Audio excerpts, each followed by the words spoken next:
మహాపరిశుద్ధ పరమ దివ్య సత్ప్రసాదమునకు సదాకాలము ఆరాధన స్తుతి స్తోత్రము నమస్కారములు కలుగునుగాక. పితా పుత్ర పవిత్రాత్మకు మహిమ కలుగునుగాక. ఆదిలో కలిగినట్లు ఇప్పుడును ఎల్లప్పుడును సదాకాలము మీకే స్తోత్రం కలుగునుగాక. మహాపరిశుద్ధ పరమ దివ్య సత్ప్రసాదమునకు సదాకాలము ఆరాధన స్తుతి స్తోత్రము నమస్కారము కలుగునుగాక. పితా పుత్ర పవిత్రాత్మకు మహిమ కలుగునుగాక. ఆదిలో కలిగినట్లు ఇప్పుడును ఎల్లప్పుడును సదాకాలము మీకే స్తోత్రము కలుగునుగాక. మహాపరిశుద్ధ పరమ దివ్య సత్ప్రసాదమునకు సదాకాలము ఆరాధన స్తుతి స్తోత్రము నమస్కారము కలుగునుగాక. పితా పుత్ర పవిత్రాత్మకు మహిమ కలుగునుగాక. ఆదిలో కలిగినట్లు ఇప్పుడును ఎల్లప్పుడును సదాకాలము మీకే స్తోత్రం కలుగునుగాక.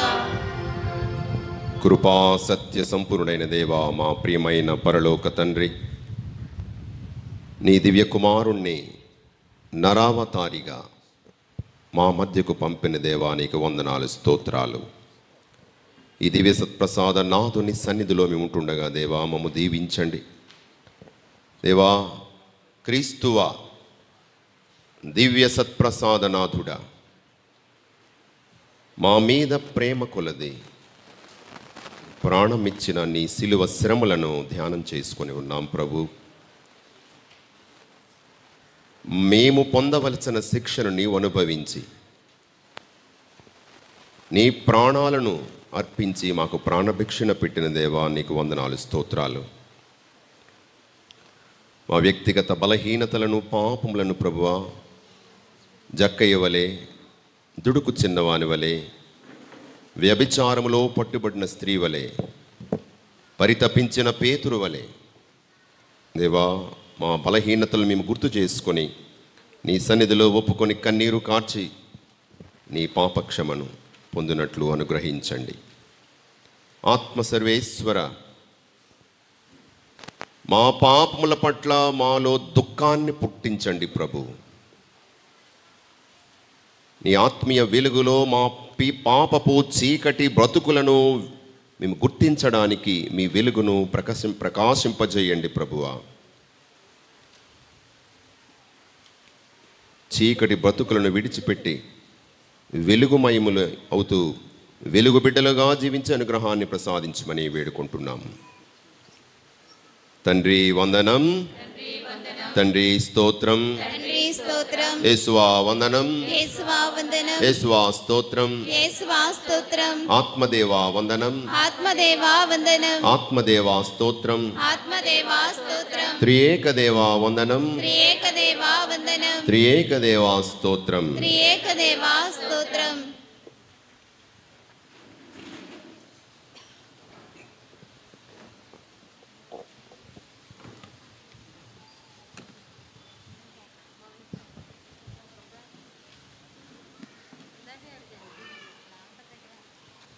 పరలోక ప్రార్థనతో ఈ ఆరాధనలో ముందుకు సాగుదాం.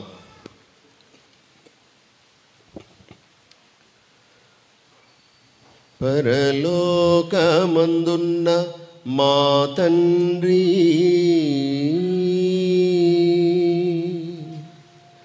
నీ నామము పూజింపబడునుగాక,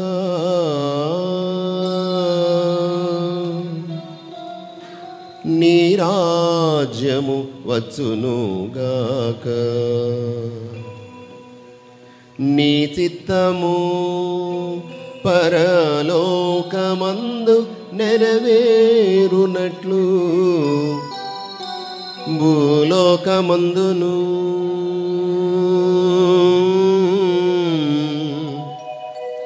నెరవేరునుగాక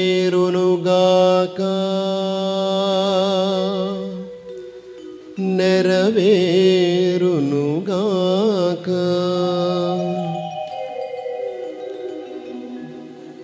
నానాటికి కావలసిన మా అన్నము మాకు నేటికి అనుగ్రహింపుము. మా యొద్ద అప్పుబడిన వారిని మేము మన్నించునట్లు మా అప్పులను నీవు మన్నింపుము. మమ్ము శోధనయందు ప్రవేశింపనివ్వక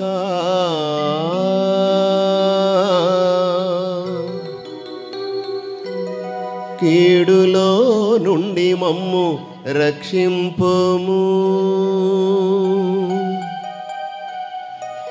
కీడులో నుండి మమ్ము రక్షింపుము.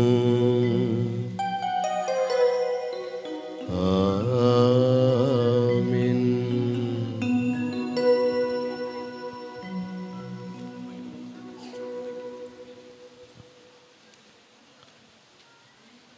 Praise the Lord. యేసువా వందనం, యేసువా స్తోత్రం, తండ్రి వందనం, తండ్రి స్తోత్రం, ఆత్మదేవా వందనం, ఆత్మదేవా స్తోత్రం.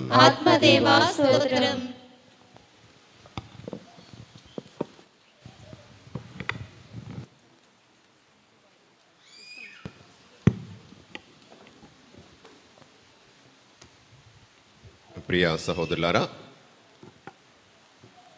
ఈ ఆశీర్వాద కాలంలో, తపో కాలంలో నిన్న ఈరోజు 2 రోజుల పాటు దేవుని సన్నిధిలో ఆత్మ పరిశీలన చేసుకుంటూ పవిత్రతలో ఎదగడానికి, దేవునికి ప్రియమైన బిడ్డలుగా మారడానికి మనము చిన్న ప్రయత్నం చేస్తున్నాం. నిన్న చెప్పిన విషయాలు ఏమైనా గుర్తున్నాయా? పొరపాటున ఏం చెప్పావు నిన్న? పాపం గురించి. పాపం అంటే ఏంటి నేర్చుకున్నావు? అది చిన్నప్పటి నుంచి నేర్చుకున్నది. అది బుద్ధి వివరం తెలిసిన తర్వాత మనసొప్పి దేవుని ఆజ్ఞలను మీరుటయే పాపమని. కరెక్ట్. మరొక విషయం, మరొక మాటలో చెప్పాలంటే ప్రేమ లేకపోవడమే పాపం. Praise the lord. ఎప్పుడైనా ఆలోచించారా పాపం అంటే ఏంటో అని? ప్రేమ లేకపోవడమే పాపం. నేను ఇంతగా ప్రేమించి నీకు ప్రాణం పెట్టినటువంటి ఆ ప్రభువు పట్ల ప్రేమ లేకపోవడమే పాపం.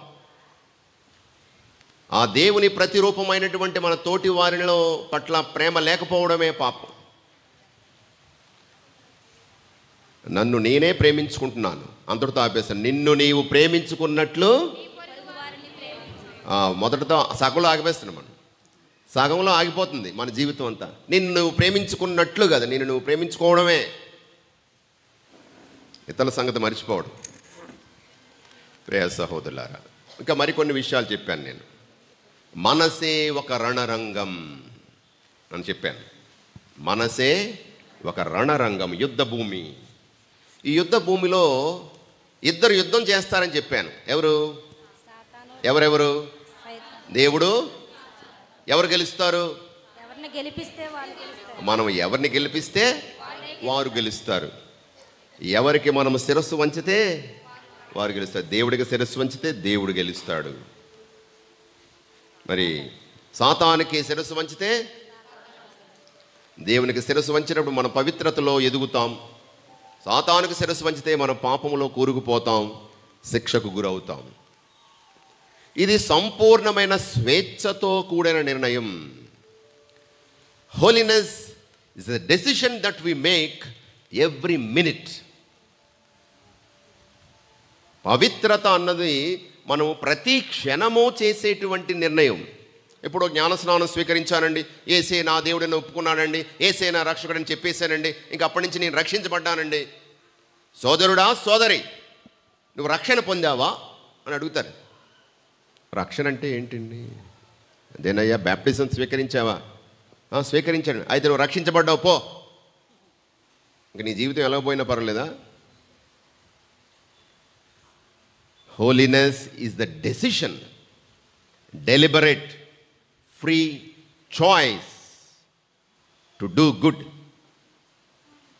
మంచి చేయడానికి మనము డెలిబరేట్గా, ఇష్టపూర్తిగా, సంపూర్ణమైన స్పృహతో మనం చేసే నిర్ణయం. అలాగే sin is a deliberate decision to go away from God. పాపమనగా నా ఇష్టపూర్తిగా, సంపూర్ణ స్పృహతో, జ్ఞానంతో దేవునికి దూరం అయిపోవడం, ఇష్టపూర్తిగా. మరి ఈ పాపము నుండి మనము తిరిగి దేవుని సన్నిధికి రావాలి. అదే ఈరోజు మనం ధ్యానం చేసుకోబోతున్నాం. పాపోచ్చరణము, పశ్చాత్తాపము. పశ్చాత్తాపపడి దేవుని సన్నిధికి వచ్చినటువంటి వారిని, విరిగి నలిగిన హృదయాన్ని, పశ్చాత్తాపపూరిత హృదయాన్ని అనాదరము చెయ్యను. నాకు ప్రీతికరమైన అర్పణ పశ్చాత్తాపపూరితమైన హృదయమే. ఎందుకంటే ఆ ప్రభు అటువంటి హృదయాలకు చాలా చేరువలో ఉన్నాడు. వేదన వలన గుండెలు పగిలిన వారికి ప్రభువు చేరువలోనే ఉండును.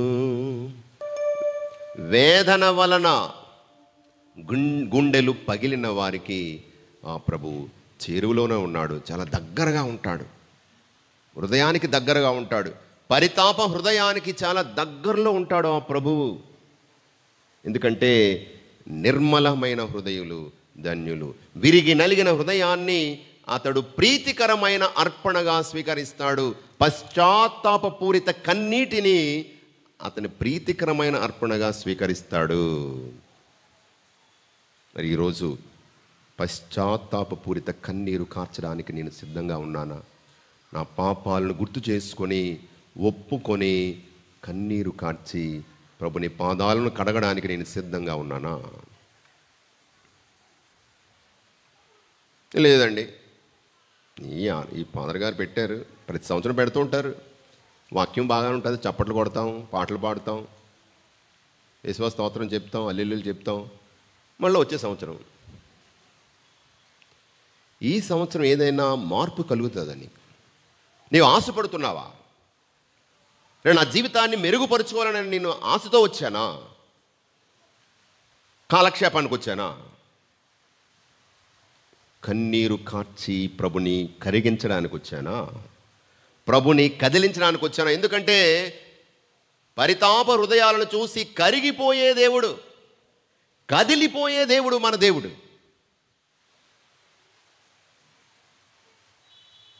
ఒక చిన్న కథ.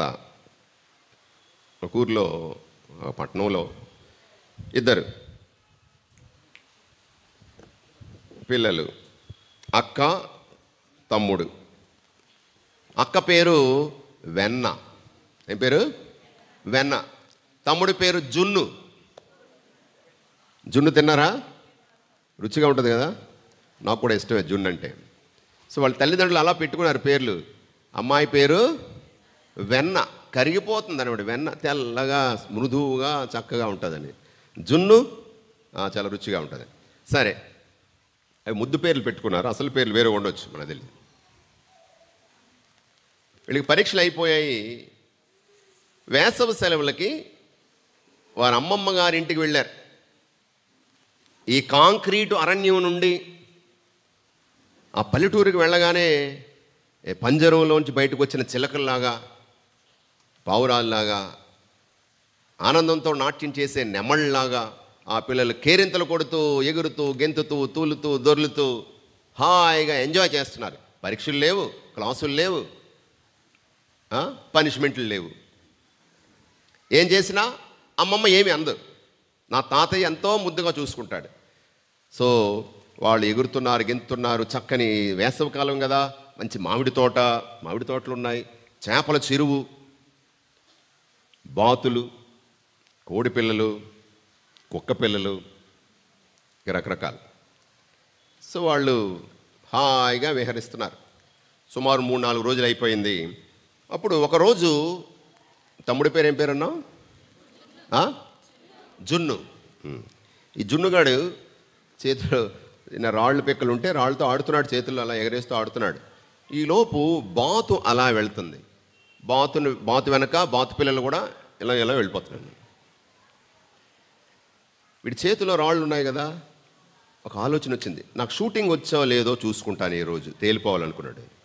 అంటే రాళ్ళు ఇసిరాడు, తగలలేదు. ఇంకా పట్టుదల ఎక్కువైపోయింది. ఇంక రెండవసారి అది తగలలేదు. మరలా సరిగ్గా గురి చూసి కొట్టాడు. కొడతగానే ఒక బాతు పిల్లకి తగిలి చచ్చిపోయింది వెంటనే, ఆన్ ద స్పాట్. ఇంకా వీడు ఊహించలేదు అలా జరుగుతుందని. అమ్మ బాబోయ్, ఎవరైనా చూశారని. ఎవరు చూడలేదు. చాలా సంతోషం. వెంటనే గబగబా ఒక గొయ్యి తవ్వి ఆ గోతిలో ఈ బాతు పిల్లని అందులో వేసి కప్పెట్టేశాడు, సమాధి చేశాడు. అమ్మయ్య అయిపోయింది. ఎలా పైకి తలెత్తి చూశాడు. చూడగానే ఎవరున్నారు? సిఐడి ఆఫీసర్ లాగా. నీ పని చెప్తానాగన్నది. ఎవరు? వెన్న అక్క. చేతులు పట్టుకున్నాడు. అమ్మమ్మతో చెప్తాను అన్నది. అమ్మ బాబాయ్ అసలు చెప్పకో, అమ్మమ్మతో అసలు చెప్పొద్దు అన్నాడు. ఏం చేసినా సరే అన్న. అప్పుడు అన్నది, సరే నేను చెప్పను అన్నది. అమ్మయ్య సంతోషం అనుకున్నాడు. నేను చెప్పను, కానీ నేను నీకేం చెప్తే అది నువ్వు చెయ్యాలి. సరే చేస్తానులే, దానికి ఎందుకు, కానీ అమ్మమ్మతో చెప్పండి. ఓకే, మాట మీద ఉండు అంటే మాట మీద ఉంటాను. ఒట్టేస్తున్నాడు. అయిపోయింది. ఈలోపు భోజనం టైం అయింది. అమ్మమ్మ, ఆ పిల్లలు రండి, ప్లేట్లు పెట్టండి, మంచినీళ్ళు పెట్టండి, భోజనం చేద్దాం ఉన్నాను. అమ్మమ్మ, తమ్ముడు చేస్తానన్నాడు అన్నది. నేను ఎప్పుడు చేస్తానన్నాడు? చెప్పేస్తాను. చెప్పుకో, నేను చేస్తాను, నేనే. సో షాప్కి వెళ్ళమని తమ్ముడు చేస్తానన్నాడు, ప్లేట్లు కడగాలని తమ్ముడు చేస్తానన్నాడు, ఈ పని చేయండి దాన్ని, ఈ పని ఏ పని చేసినా తమ్ముడు చేస్తాడు, తమ్ముడే చేస్తానన్నాడు. వీడు వారం రోజులు అయిపోయింది, ప్రతి పని వీడే చేస్తున్నాడు. విసిగిపోయాడు, అలిసిపోయాడు. ఇంకా నా వల్ల కాదు బాబాయ్ అనుకున్నాడు. ఒకరోజు ఆలోచించాడు, ఇంకా లాభం లేదు, చెప్పేస్తాను అమ్మమ్మతో ఏమైతే అనుకున్నాను. ధైర్యం చేశాడు. ఎవరు లేని టైం చూసుకొని, అమ్మమ్మ మాత్రమే ఉన్నప్పుడు చూసుకొని జాగ్రత్తగా, అమ్మమ్మ నువ్వు చాలా మంచిదాన్ని కదా, నేను మంచిదాన్ని, నన్ను కొట్టవు కదా, అయ్యో నా బంగారు కొండ నిన్నెందుకు కొడతానురా అని బుగ్గలు పట్టుకొని ముద్దు పెట్టుకుంది. తిట్టవు కదా, తిట్టనురా. అయితే చేతులు పట్టుకున్నాడు. వారం రోజుల క్రితం రాళ్ళతో ఆడుకుంటూ రాయి తిరిగినప్పుడు ఒక బాతు పిల్లకి తగిలి చచ్చిపోయింది అన్నాడు. చేతులు పట్టుకున్నాడు, కొట్టేస్తుందని. అమ్మమ్మ చిరునవ్వు నవ్వుతుంది. కొట్టాలి కదా, కనీసం కోప్పడాలి కదా.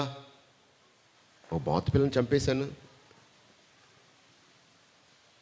అప్పుడు అన్నది అమ్మమ్మ, రే నాకు ఆ రోజే తెలుసురా అన్నది. నేను ఆ రోజే నేను చూశాను, ఆ కిటికీలోంచి నువ్వు రాయి ఇసరడం, ఆ బాతు పిల్లకి తగలడం, అది చచ్చిపోవడం, నువ్వు గొయ్యి తీసి దాన్ని కప్పెట్టేయడం, ఇవన్నీ ఆ కిటికీలోంచి ఆ రోజే చూశాను. నాతో చెప్పకుండా ఎన్నాళ్ళు దాచిపెడతావు అని చూస్తున్నాడు. ఎప్పుడు చెబుతావా అని వెయిట్ చేస్తున్నాను. అది నీకు అంతా తెలుసా అంటే అంతా తెలుసు. ఆ దెయ్యం నన్ను వారం రోజులుగా బ్లాక్మెయిల్ చేస్తుంది. ఎవరు? వాళ్ళ అక్క దెయ్యం, పిక్కిరి దెయ్యం వారం రోజులుగా బ్లాక్మెయిల్ చేస్తుంది. ప్రియమైన సహోదరులారా, అతనికి అన్నీ తెలుసు. అతనికంతా పట్టపగలే, చీకటి చీకటి కాదు అతనికి. రహస్య కార్యములనెల్ల గుర్తించు నీ పిత నీకు బహుమతినిస్తాడంటున్నాడు. Praise the lord. అతడు సర్వజ్ఞుడు. 139వ కీర్తన చూడండి, చదవండి. 139వ కీర్తన. ప్రభు, నీవు నన్ను పరిశీలించి తెలుసుకుని ఉన్నావు. నేను కూర్చుండుటయు లేచుటయు నీకు తెలియను. నీవు దూరము నుండియే నా ఆలోచనలను గుర్తుపట్టుదువు. నేను నడుచుచున్నను, పరుండియున్నను, నీవు గమనింతువు. నా కార్యములెల్లా నీకు తెలియను.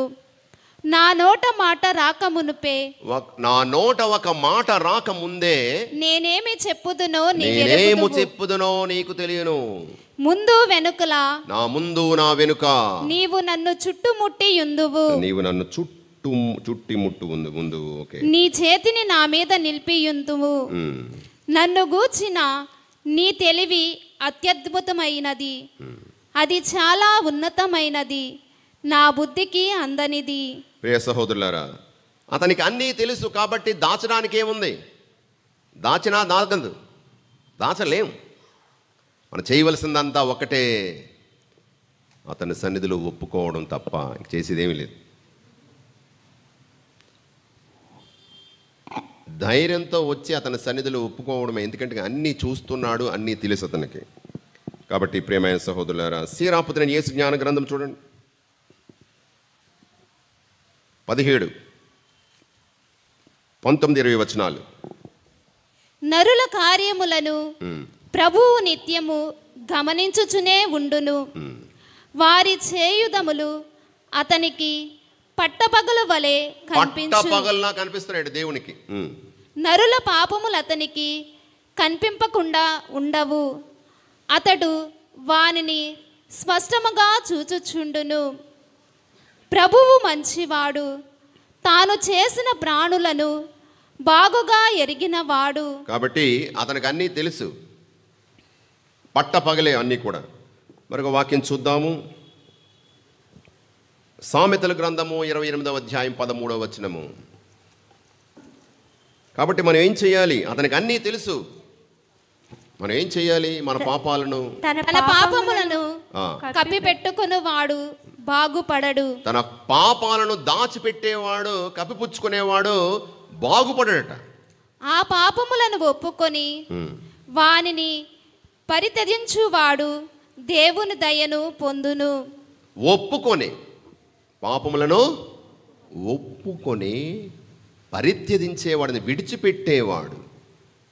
ఒప్పుకొని అందులోనే ఉంటాను కాదు, విడిచిపెట్టే ప్రయత్నం చేసేవాడు దేవుని దయను పొందుతాడు. ఎందుకంటే క్షమించడానికి ప్రభు సిద్ధంగా ఉన్నాడు. ఎంత ఘోర పాపినైన ప్రేమతో క్షమించును, మంచివారి దాపు చేరి మేలు కలుగజేయును, దారి ఏమి కనరాని దీనులైన వారికి జాలి చూపి ఆదరించు ఆ దేవుడు. కాబట్టి ఎంత ఘోర పాపినైనా ప్రేమతో క్షమిస్తాడు. అయితే పశ్చాత్తాపము లేక పాపక్షమాపణ లేదు. There is no forgiveness without repentance. నీ పాపాలకు నువ్వు పశ్చాత్తాపడానికి, కన్నీరు కార్చాలి, దాన్ని ఒప్పుకోవాలి, గుర్తించాలి. మొదట గుర్తించాలి, నా పాపాన్ని గుర్తించాలి, దాన్ని ఒప్పుకోవాలి, కన్నీరు కార్చి ఆ ప్రభు సన్నిధిలో మనము పశ్చాత్తాపంతో ఒప్పుకున్నప్పుడు పాపక్షమాపణ. Praise the lord. It is a very, very serious matter. There is no forgiveness without repentance. ఆ యేసు నా కోసం మరణించాడండి, శిలువలో ఎప్పుడో మరణించాడు. నాకు రాబోయే తరాలకు కూడా పాపక్షమాపణ అప్పుడే వచ్చేసింది. మరి ఏం చేసినా పర్వాలేదు, అప్పుడు క్షమించేసినట్టే అయిపోయాయి. Never. Forgiveness is given, but you should make it our own by repenting for our sins. and coming to the Lord and asking for it. పాప క్షమాపణ ఉంది, కానీ అది నా సొంతం చేసుకోవాలంటే నేను నా ఇష్టంగా నేను దప్పిక కొనిన దుప్పి సెలయేళ్ల కోసము ఆ ప్రభుని యొక్క పాప క్షమ కోసము కరుణ కోసము తప్పించి ఆశకొని పరిగెత్తుకొని వెళ్ళి దాన్ని స్వీకరించడానికి మనం ప్రయత్నం చేయాలి, ప్రభు సన్నిధికి రావాలి. Then it becomes our own, otherwise no, never. ప్రియ సహోదరులారా, ఇదిగో ఈ పాపము ఎలాంటిది, ఎంత నష్టాన్ని చేకూరుస్తుంది. పాపము ఒక గోడ లాంటిదట. యెషయా 59:2. దేవునికి మనిషికి ఒక పెద్ద గోడ, అడ్డుగోడ. ఆ అవతల వారిని చూడలేము, వాళ్ళు ఇటు చూడలేరు. మన ఆ ముఖాన్ని దాచిపెట్టేసి మనల్ని మన యొక్క అస్తిత్వాన్ని అవతల వారికి తెలియజేయకుండా తెలిసేలా చేయకుండా చేస్తుంది, తెలియకుండా చేస్తుంది. కాబట్టి పాపము ఒక అడ్డుగోడ. అంతేకాదు, ఈ పాపము యొక్క వేతనము మరణము, చావు. అంతేకాదు ప్రియ సహోదరులారా, ఈ పాపము వలన పరిశుద్ధాత్మ అభిషేకం మన నుంచి పోతుంది, ఆత్మ సర్వేశ్వరుడు మన నుంచి వెళ్ళిపోతున్నాడు. అంతేకాదు మనం చూస్తాం కుటుంబముపై శిక్ష, తరతరాలకు శిక్షలు పడుతున్నాయట. అది చూడండి, నిన్నటి దినాన్ని మనము దావీదు పాపం వలన ఏం జరిగింది? దావీదు పాపము, ఎవరితో పాపం చేశాడు? యూరియా కాదు, ఊరియా భార్య బెత్షెబతో పాపం చేశాడు. ఆ తర్వాత మనశ్శాంతి కోల్పోయాడు, హత్య చేశాడు, తన భర్తను చంపించేశాడు, కుట్ర పని చంపించేశాడు. రాజుగారు చాలా మంచివారు, మళ్ళీ చేతికి మట్టి అంటకుండా మర్డర్ చేశాడు. ఎవరికి కూడా అసలు ఆ అనుమానమే రాకుండా చేశాడు, టాప్ సీక్రెట్.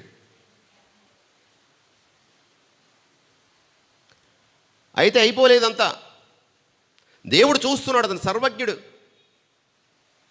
పాపం యొక్క శిక్ష పడింది, ఆ పుట్టిన బిడ్డ చచ్చిపోయాడు. తన కొడుకు తన భార్యలతో బహిరంగంగా శారీరకంగా పాపం చేశాడు. మరి అందులోని కత్తి ఒకరిలో చంపుకుంటున్నారు. తరతరాలుగా అతని యొక్క పాపం తర్వాత తరంలో కూడా దానికి ఫలితాలు ఆ తర్వాత వాళ్ళు అనుభవించారు. అంతటితో అయిపోలేదు. దేవుడు సర్వజ్ఞుడు, పంపిస్తున్నాడు, తన ప్రవక్తను పంపిస్తున్నాడు. ప్రియ సహోదరులారా, పాపాన్ని గుర్తించాడా? తన పాపాన్ని గుర్తించాడా దావీదు? గుర్తించలేదు, కప్పుపుచ్చుకున్నాడు. ఎవరో చూడలేదు, అంతా అయిపోయింది అనుకున్నాడు. కానీ దేవుడు నాతానుని పంపిస్తున్నాడు. చూడండి, 2వ సామెవేలు 12వ అధ్యాయము. అంతట నాతాను యావే పంపగా వచ్చి దావీదుతో ఇట్లు నుడివెను, ఒక నగరమున 2 మనుషులు కలరు. మనందరికీ తెలుసు ఆ స్టోరీ. ఒక ధనవంతుడు ఉన్నాడు, ఒక పేదవాడు ఉన్నాడు. ధనవంతుడికి గొర్రెల మందలు ఉన్నాయి. ఒక పేదవానికి ఒకే ఒక గొర్రె పిల్ల ఒకే కంచంలో తింటూ ఒకే మంచం మీద పడుకుంటూ గుండెల మీద ఆడుకుంటూ ఉండేది. అల్లారు ముద్దుగా ప్రేమించాడు ఆ గొర్రె పిల్ల. ఈ ధనవంతుడికి ఒక చుట్టం వచ్చాడు. అతన్ని విందు చేయడానికి తన మందలో ఉన్న గొర్రె పిల్లను తీసి చంపి విందు చేయొచ్చు, కానీ ఆ పేదవాని ఏకైక గొర్రె పిల్లను చంపి ఈ చుట్టానికి విందును చేశాడు అన్నాడు. రాజుగారు ఏమంటున్నప్పుడు ఆ మాటలు విని దావీదు కోపము వలన వడలు మండగా, యావే తోడు ఇట్టు పాడు పనికి పాల్పడినవాడు నిక్కముగా వధింపదగినవాడు. ఇట్టి పాపానికి పాల్పడినవాడు నిక్కముగా వధింపదగిన, చావు తప్పదు వాళ్ళకి, చంపేయండి వాడిని అన్నాడు. అప్పుడు ఏమంటున్నాడు నాతాను దావీదుతో, నేను చెప్పిన ఆ మనుషుడవు నీవే. ఆ గుండెల లేని రాతి బండ, దయలేని ఆ రాతి బండ గుండెవాడు ఎవరో కాదు, నువ్వే. ప్రవక్తకు భయం లేదు, ఎవరికి భయపడ్డు. దేవుని స్వరము, గర్జించే స్వరము ప్రవక్త. రాజైతేనేమి ఎవరైతేనేమి, నువ్వు చేసింది తప్పు అని దేవుడు చెప్పమన్నాడు. ఇదిగో నీవే ఆ గుండె లేని బండరాయితీ మనిషివి అన్నాడు. అప్పుడు ఏం చేస్తున్నాడు దావీదు ఏం చేస్తున్నాడు? నేను యావేకు ద్రోహముగా పాపము చేసి తిని. 51వ కీర్తన, అక్కడ మనము దావీదుని యొక్క కీర్తన. ప్రభుని స్థిరమైన ప్రేమతో నన్ను కరుణింపుము, నీ అనంత కరుణతో నా పాపములను తుడిచివేయుము. నీకే, కేవలము నీకే నేను పాపము చేసి తిని, నీకే ద్రోహముగా నేను పాపము చేసి తిని. నీవు దుష్కార్యములుగా గణించు పనులు చేశాను అని కన్నీరు కార్చడం ప్రారంభించాడు. ప్రియమైన సహోదరులారా, పాపాన్ని గుర్తించడం దావీదు గుర్తించలేదు కాబట్టి దేవుడు గుర్తించేలా చేశాడు, గుర్తు చేశాడు. ఎవరి ద్వారా? ఏ ప్రవక్త ద్వారా? మనం కూడా పాపాన్ని గుర్తించాం. ఎవరు చేశారు పాపం? పాపమా? నేను చేసింది పాపమా? ఎవరు చేయడం లేదు, అందరూ చేస్తున్నారు. నేను చేస్తేనే పాపం అని ఎవరు చెప్పాడు? అందరూ లంచం తీసుకుంటున్నారు, నేను తీసుకుంటే తప్ప?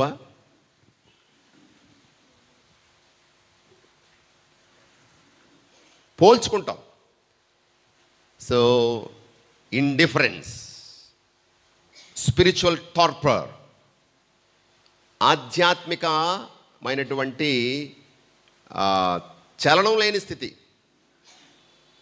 ఏమిటది? వాళ్ళతో వీళ్ళతో పోల్చుకొని మనం మంచివాళ్ళని అనుకుంటున్నాం. 2వ జాన్ పాల్ పాపు గారు చెప్తున్నారు, పాప భీతి లేకపోవడము ఈ ప్రపంచం చేసేటువంటి అతిపెద్ద పాపం. There is no sense of sin. ఇది పాపము, ఇది చేయకూడదు అనే స్పృహ లేదు, తలంపు లేదు ఎవరికి. ఎందుకంటే పోల్చుకుంటున్నాం. ఏమని?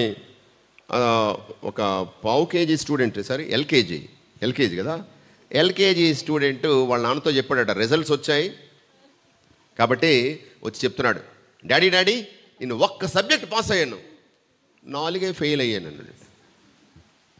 చీవేదవా, నా చదువుకంతా పెట్టిన ఖర్చు ఈ పావు కేజీ చదువుకే పెట్టానురా, ఇదే రిజల్ట్ అని కోప్పడ్డాడట. కోప్పడితే ఆ అబ్బాయి చెప్తున్నాడు, డాడీ ఇంకా సంతోషించు, నా ఫ్రెండ్ ఉన్నాడా బన్నీగాడు, వాడు అన్నీ ఫెయిల్ అయిపోయాడు, నేను ఒకటైనా పాస్ అయ్యాను, సంతోషించన్నాడు. సరే, ఒకటి పాస్ అయినా ఒకటి ఫెయిల్ అయినా అన్ని ఫెయిల్ అయినట్టే కదా, ఫెయిలే కదా అంటారు దాన్ని. ఒక 100 రూపాయలు దొంగతనం చేసేవాడు అంటాడట 1000 రూపాయలు దొంగతనం చేసేవాడిని, సార్ నేను చిన్న దొంగనే సార్, ఆడు పెద్ద దొంగని. ఆ పియోను ఒక 1000 రూపాయలు ఏదో లంచం అడిగిన వాడు, సార్ లోపల తిమింగళం ఉంది సార్, నేను చిన్న చేప పిల్లని, లోపల తిమింగళం ఉందండి, ఐఎమ్ బెటర్. నా పక్కవాడు నాకంటే పెద్ద తప్పు చేస్తే నేను చేసిన తప్పు కాకుండా పోతుందా? ఇది తప్పే. So we are comparing and saying we are better than others. వాడు నేను నెలకు ఒకసారి వస్తానండి చర్చికి, వాడు సంవత్సరాల కొలిది రాడండి, ఐఎమ్ బెటర్. రన్నింగ్ రేస్ చేసేవాడు వెనక చూసి, ఓహ్ చాలామంది ఉన్నారు నా వెనకాతల, ఐఎమ్ బెటర్ అని అనుకునే లోపు ఎవడో దూసుకుపోతుంటాడు ముందుకి. ప్రియమైన సహోదరులారా, మనం పరుగు పందెం చేస్తున్నాం, పవిత్రతలో పరుగు పందెం. మనకంటే వెనకున్న వాళ్ళు చూసుకొని మనం సంతృప్తి పడిపోతున్నాం. గ్రేటెస్ట్ స్పిరిచువల్ డేంజర్, ఆధ్యాత్మికంగా అతిపెద్ద ప్రమాదంలో పడుతున్నాం మనం. We are comparing with others and saying we are better.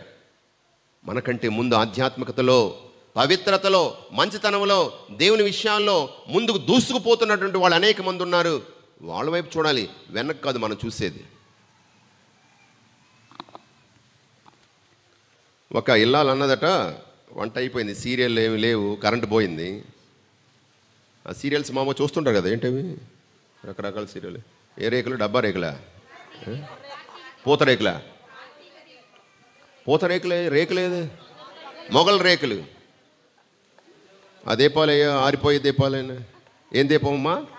Karthika దీపం. కార్తీక దీపాలు, ఈ రేకులు, డబ్బా రేకులు, ఇవి చూడడానికి ఆశపడి కరెంటు పోయింది. కాబట్టి ఏం చేయాలి తెలియక ఆ గోడ పక్కన అవతల అమ్మాయి ఆవిడ, ఏంటి వదిన గారు ఇలా రండి అన్నదట. ఏమమ్మా ఏంటనండి. ఒక విషయం చెప్తాను వినండి అని. చెప్పు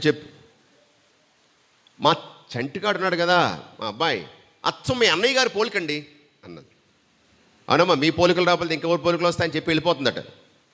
ఏమి వెళ్ళిపోతారంటే, పొయ్యి మీద ఎసరెట్టానమ్మా, ఎసరిపోతుంది. ఒక నిమిషం ఆగండి, అయ్యో ఒక మంచి ముచ్చట ఎత్తట ఏమి ఉండదండి, ఎప్పుడు మీ పని మీరే చేసుకుంటారు. సరే చెప్పమ్మా, ఏని చెప్పు అన్నది.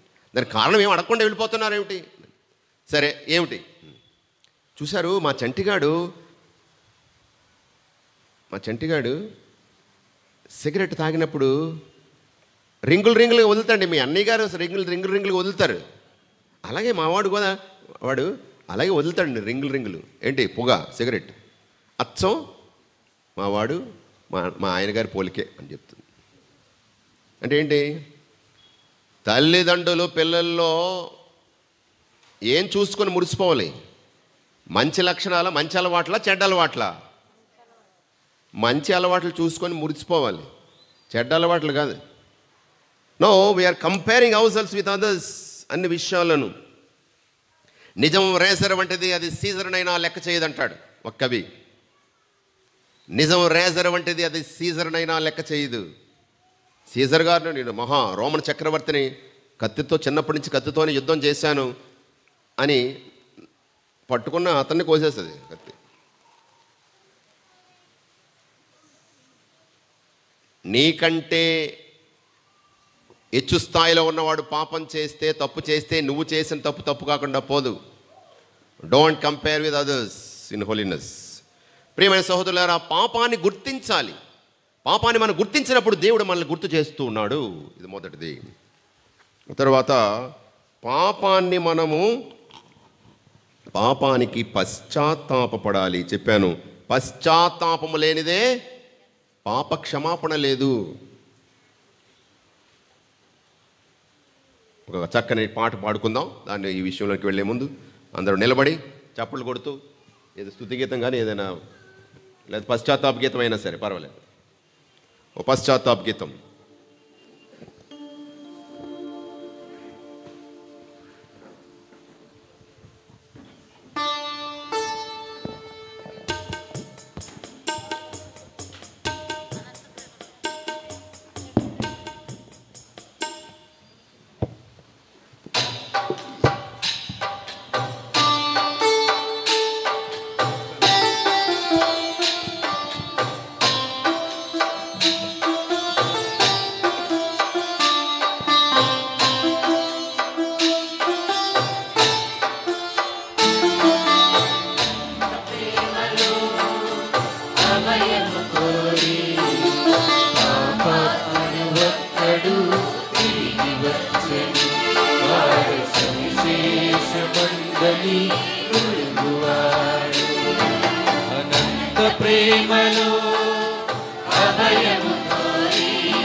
అభయము కోరి పాపాత్ముడు ఒక్కడు తిరిగి వచ్చెను వాడు సువిశేషమందరి తుడుకువాడు అనంత ప్రేమలో అభయము కోరి పాపాత్ముడు ఒక్కడు తిరిగి వచ్చెను వాడు సువిశేషమందరి తుడుగువాడు. Praise the lord.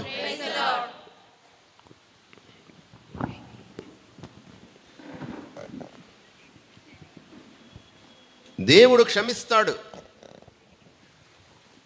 కాబట్టి మరలా అదే పాపం చేస్తూ వెళ్ళిపోవడం కాదు. We take God's mercy for granted. వాక్యం చూద్దాం. శిరాపుత్రుని యేసు జ్ఞాన గ్రంథము 5వ అధ్యాయము 4-7 వచనాలు. నేను పాపము చేసినను శిక్ష పడలేదు కదా అనుకొనకుము. శిక్ష పడలేదు కదా అనుకొనకుము. ప్రభువు దీర్ఘకాలమున సహించి దీర్ఘకాలము క్షమించి ఓరకుండును. దేవుడు క్షమింపకపోడులే అని దేవుడు క్షమించకపోడులే అని పాపము మీద పాపము మూటగట్టుకోవలదు. పాపం మీద పాపం మూట కట్టుకోవాలి. మూట కట్టుకుంటున్నామంట. మురికి బట్టలు ఏం చేస్తాం? మూట కడతాం. చాకలు వారానికో 2 వారాలకో వస్తాడు. మూట కట్టేసి దాచిపెట్టుకుంటాం జాగ్రత్తగా. ఆవిడ వచ్చేటప్పుడు ఇస్తాం. అలాగా పాపాలను మూట కట్టుకుంటున్నామేమో, మనం పెంచుకుంటూ వెళ్తున్నామేమో. కుప్పలుగా పాపాల మురికి పట్టి కంపు కొట్టేటువంటి ఆ బట్టల్ని ఏ విధంగా దాచుకుంటాం, అలాగే నేను దాచుకుంటున్నానేమో. బయటికి చక్కగా అందంగా ముస్తాబేస్, మంచి మేకప్, అరంగుళం మేకప్ అన్నీ వేసుకొని సుగంధ పరిమళ ద్రవ్యాలు వెదజల్లే విధంగా సెంట్లు కొట్టుకుంటూ బయట తిరుగుతున్నామేమో. నా అంతరంగము దుర్గంధముతో నిండిపోయింది. ఈరోజు పాపాలు నేను మూట కట్టుకుంటూ ఉన్నాను. రోజుకి పెరిగిపోతుంది. నేను గుర్తిస్తున్నానా? am I taking God's mercy for granted? ఎందుకంటే అతడు ప్రభువు మహాకృపగలవాడు కనుక నేనెన్ని పాపాలు చేసినా క్షమించులే అని తలొంచొద్దు. ఎందుకు? ఆయన కృపను కోపమును కూడా ప్రదర్శిస్తాడు. గమనించండి ప్రియమైన సహోదరులారా, అతని కృప ఉంది, కోపము ఉంది. Therefore don't take God's mercy for granted. God is so patient. That doesn't mean you can go on sinning. చాలు వాక్యం చూద్దాం. మరొక వాక్యం సొలొమోను జ్ఞాన గ్రంథము 12వ అధ్యాయము 2వ వచనం. కనుక నీవు ద్రోహము చేసిన వారిని నీవు మెల్లమెల్లగా చక్కదిద్దుదువు. వారిని హెచ్చరించి వారు తమ తప్పిదములను తాము గ్రహించినట్లు చేస్తావట.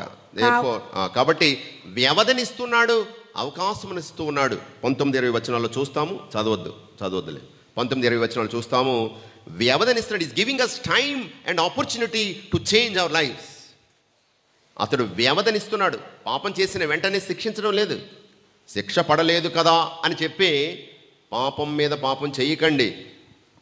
God is giving us time and opportunity to convert from our sinfulness, change from our sinfulness. సమయం ఇస్తున్నాడు, అవకాశం ఇస్తున్నాడు. ఇదే అనుకూల సమయము, అవకాశం ఇదే. పశ్చాత్తాప దినాలు, తపస్సు కాలము, దేవుని కనికరాన్ని పొందే కృపాకాలము, ఇదే అనుకూల సమయము. కాబట్టి ఇప్పుడే మనము దేవుని సన్నిధికి మరలి రావాలి, తిరిగి రావాలి. ప్రియ సహోదరులారా, చక్కని పాట పాడుకున్నాం. తిరిగి వచ్చాడు, తండ్రి ఇంటికి వచ్చాడు. ఎవరు? ఎవరు? తప్పిపోయిన కుమారుడు. పశ్చాత్తాపంతో తిరిగి వస్తున్నాడు. దావీదు ఎప్పుడైతే ఈ విధంగా తన తప్పిదాన్ని తెలుసుకున్నాడో గోనె బట్టలు ధరించాడు, ఉపవాసాలు ఉన్నాడు, కటిక నేల మీద పరున్నాడు. దేవా ఈ పాపిని క్షమించమని 51వ కీర్తన, ఆ పశ్చాత్తాప కీర్తన, అది మనం విన్నాం. దుడుకు చిన్నవాడు, తప్పిపోయిన కుమారుడు అని మరొక అందమైన ఇల్లు, ప్రేమాలయం, అది ప్రేమించే తండ్రి, అన్నయ్య, తమ్ముడు. అమ్మేది అందులో అమ్మ ప్రస్తావన లేదు. అంటే తల్లి చనిపోయి ఉండాలి. లేదా ఎక్కడైనా చిన్నవాడు ఇంటి నుంచి వెళ్ళిపోతే అడ్డుపడిపోతుంది తల్లి. ఏది? తల్లి లేదు. కాబట్టి తల్లి తండ్రి తానై ఆ తండ్రి ఆ బిడ్డలనిద్దరినీ 2 కళ్ళలాగా చూసుకున్నాడు. కానీ చిన్నవాడికి ఊపిరి సలపలేదు. ఇంకా ఏదో కావాలి, ఇంకా ఏదో అనుభవించాలి, ఇంకా ఏదో పొందాలి. అది ఇక్కడ లేదు, దొరకడం లేదు. నాన్న, నా ఆస్తిలో నా భాగం నాకు ఇచ్చే అన్నాడు. ఆస్తి పంపకాలు చేసేయమంటున్నాడు. ఆస్తి పంపకాలు, వాటాలు ఎప్పుడు చేస్తారండి? ఎప్పుడు జరుగుతుంది? తండ్రి చనిపోయిన తర్వాత. అంటే దాని అర్థం ఏమిటి? ఇతను ఏమడుగుతున్నాడు? నా ఆస్తి నాకు ఇచ్చేయండి. దాని అర్థం ఏమిటి? నువ్వు నా చచ్చిపోయినతో సమానం, నా జీవితంలో నువ్వు లేవు, నా ఆస్తిలో నా భాగం ఇచ్చేయమంటున్నాడు. హక్కుల కోసం అందరూ పోరాడతారు, బాధ్యతలు ఎవరికి అవసరం లేదు. హక్కుల కోసం అందరూ పోరాడతారు, బాధ్యతలు ఎవరికి అవసరం లేదు. నీకు ఎందరిసారి వచ్చినప్పుడు ఒక చిన్న కథ చెప్పాను, మీకు గుర్తుందో లేదో. శ్రీకాకుళం లాంటి ఒక పల్లెటూరు. అయితే ఒక తండ్రి హైదరాబాదులో ఉన్న తన కొడుకు మీద కేసు వేశాడు. ఏమని కేసు? మా అబ్బాయి నన్ను చూసుకోవటం లేదండి, నన్ను నా భార్యను చూసుకోవటం లేదు, మేము ముసలివాళ్ళం అయిపోయాము. కేసు వేశాడు. కోర్టు పిలిచారు. ఆ లాయర్ గారు జడ్జిగా మారాడనమాట. లాస్ట్ కేసు అనమాట, చివరి కేసు. అది విచిత్రమైన కేసు అని తన భార్యతో చెప్తున్నాడు, ఇలా జరిగిందని. ఏమిటట కేసు ఇది? సరే, ఏమయ్యా మీ నాన్న నీ మీద కేసు వేసాడు, నువ్వు సరిగ్గా చూసుకోవట్లేదంట కదా అంటే, ఆశ్చర్యంగా ఉంది సార్, నేను అతను చూసుకోవడం ఏమిటండి, అతనే మమ్మల్ని చూసుకుంటున్నాడు. గవర్నమెంట్ ఉద్యోగం చేసేవాడండి, రిటైర్ అయ్యాడు, పెన్షన్ కూడా వస్తుంది 30-40 వేలు, నేను అతన్ని చూసుకోవడం ఏమిటండి అన్నాడు. ఏమనయ్యా మీ నాన్న అలా కేసు వేసాడండి. నాన్న అన్నాడు, సార్ మీకు చేతనైతే తీర్పు ఇవ్వగలిగితే నెలకి 100 రూపాయలు ఇప్పించండి చాలు, నెలకి 100 రూపాయలు ఇప్పించండి మాకు. అయితే ఒక షరతు, స్వయంగా మా ఇంటికి వచ్చి ఇచ్చి వెళ్ళాలి. స్వయంగా మా ఇంటికి వచ్చి 100 రూపాయలు ఇచ్చి వెళ్ళాలి ప్రతీ నెల. సో జడ్జిమెంట్ ఇచ్చేసాడు, వెళ్ళిపోయింది. కొడుకు కొంచెం దిగాలుగా ఉన్నాడు, బాధతో వెళ్ళిపోయాడు. వెళ్ళిపోయిన తర్వాత ఈ తండ్రి జడ్జి గారి దగ్గరకు వచ్చి, క్షమించండి జడ్జి గారు, వాడు చాలా బాధపడుతున్నాడు, నేను చూస్తున్నాను మొదటి నుంచి, వాడిని బాధ పెట్టడం నా ఉద్దేశం కాదండి. ఇంటి దగ్గర ఒక ముసలమ్మ ఉంది, నా భార్య, మంచం పట్టుందండి, బెంగ పెట్టేసుకుందండి, పిల్లలతో మాట్లాడాలి, మనవలతో మాట్లాడాలి, ఆడుకోవాలి, పలకరించాలని. సంవత్సరం అయిందండి వీడి ముఖం చూపించి. ప్రియమైన సహోదరులారా, తల్లిదండ్రుల పట్ల మన బాధ్యతలు ఏంటి? వాళ్ళ హక్కులు కావాలి మనకి, వాళ్ళ ఆస్తులు కావాలి మనకి, ఓటాలు కావాలి, వారసత్వం మంది. ఈ ఆడపిల్లలు కూడా హక్కులు అంట కదా, సమాన హక్కులు అంటున్నారు ఈ మధ్య. ఎప్పుడు ముఖం చూడనటువంటి వాళ్ళు వచ్చేస్తున్నారు అమ్మగారికి, అమ్మ ఏం బాగున్నావా, చీటికి మాటికి ఫోన్లు. హక్కులు, అసలు నా ఆస్తిలో నా భాగం నాకు ఇచ్చే అన్నాడు, సొమ్ము చేసుకున్నాడు, వెళ్ళిపోయాడు. తండ్రి అడ్డుపడ్డా? తన కొడుకు సంతోషం కావాలి, స్వేచ్ఛగా వాడు వెళ్ళిపోయాడు. వెళ్ళి ఆర్తకర్పూరంలాగా అంతా ఆర్పేశాడు. వ్యసనాలు, మరి అన్ని రకాల వ్యాధులు, అన్ని రకాలైనటువంటి వ్యసనాలకు బానిస అయిపోయాడు. బహుశా చేతిలో చిల్లిగవ్వలేదు, ఒంటి మీద సరైన బట్టలు లేదు, ఆరోగ్యం చిక్కి శల్యమైపోయాడు, తినడానికి కూడా ఏమీ లేదు. పందులు తినే పొట్టు తినడానికి సిద్ధపడిపోయాడు. అంటే దాని అర్థం ఏమిటి? యూద సాంప్రదాయంలో పందులంటే చాలా నీచమైన జంతువులు. పతన స్థితికి జారిపోయాడు. అప్పుడు కూర్చున్నాడు. ఆ పందులు తినే పొట్టు కూడా దొరకలేదట. ఆకలితో మలమల మాడిపోతున్నాడు. బాధపడితే కానీ బోధపడదంటారు పెద్దలు. అప్పుడు తన తండ్రి తన ఇల్లు గుర్తొచ్చింది. బెంగ పెట్టుకున్నాడు. ఒక్కసారి గుర్తు తెచ్చుకున్నాడు. నేను పాపం చేశాను, తప్పు చేశాను. కనువిప్పు కలిగిందట. అక్కడ మాట చూడండి, కనువిప్పు కలిగింది. లూకాసు వార్త 15వ అధ్యాయంలో కనువిప్పు కలిగింది అంటే దాని అర్థం ఏమిటి? అంతవరకు కళ్ళు మూసుకుపోయాయి. కనువిప్పు కలిగింది. That is the first step to holiness. Conversion may take 1 minute or 1 life. మారు మనసుకి ఒక్క క్షణం చాలు, కొన్నిసార్లు ఒక జీవితమే పట్టొచ్చు. యేసు ప్రభు శిలువ మీద వేలాడుతున్నప్పుడు కుడి ఎడమలు 2 దొంగలు ఉన్నారు. జీవిత సాయంకాలంలో చివరి క్షణాల్లో, ఆఖరి క్షణాల్లో ఉన్నారు. రక్షణ ఎంతో దూరంలో లేదు, ఒక చేయి చాచితే అంత దగ్గరలో ఉంది రక్షణ ఇద్దరికి. ఒకడు నువ్వు క్రీస్తువైతే నువ్వు నిరూపించుకో, మమ్మల్ని రక్షించుకో అన్నాడు, రక్షించన్నాడు. రెండో వాడు, ప్రభు నీవు పరలోకానికి వెళ్ళినప్పుడు నీ రాజ్యంలో నన్ను గుర్తుపెట్టుకో, నేను పాపిని అని ఒప్పుకున్నాడు. మనం చేసినటువంటి పనులకు శిక్ష సబబే.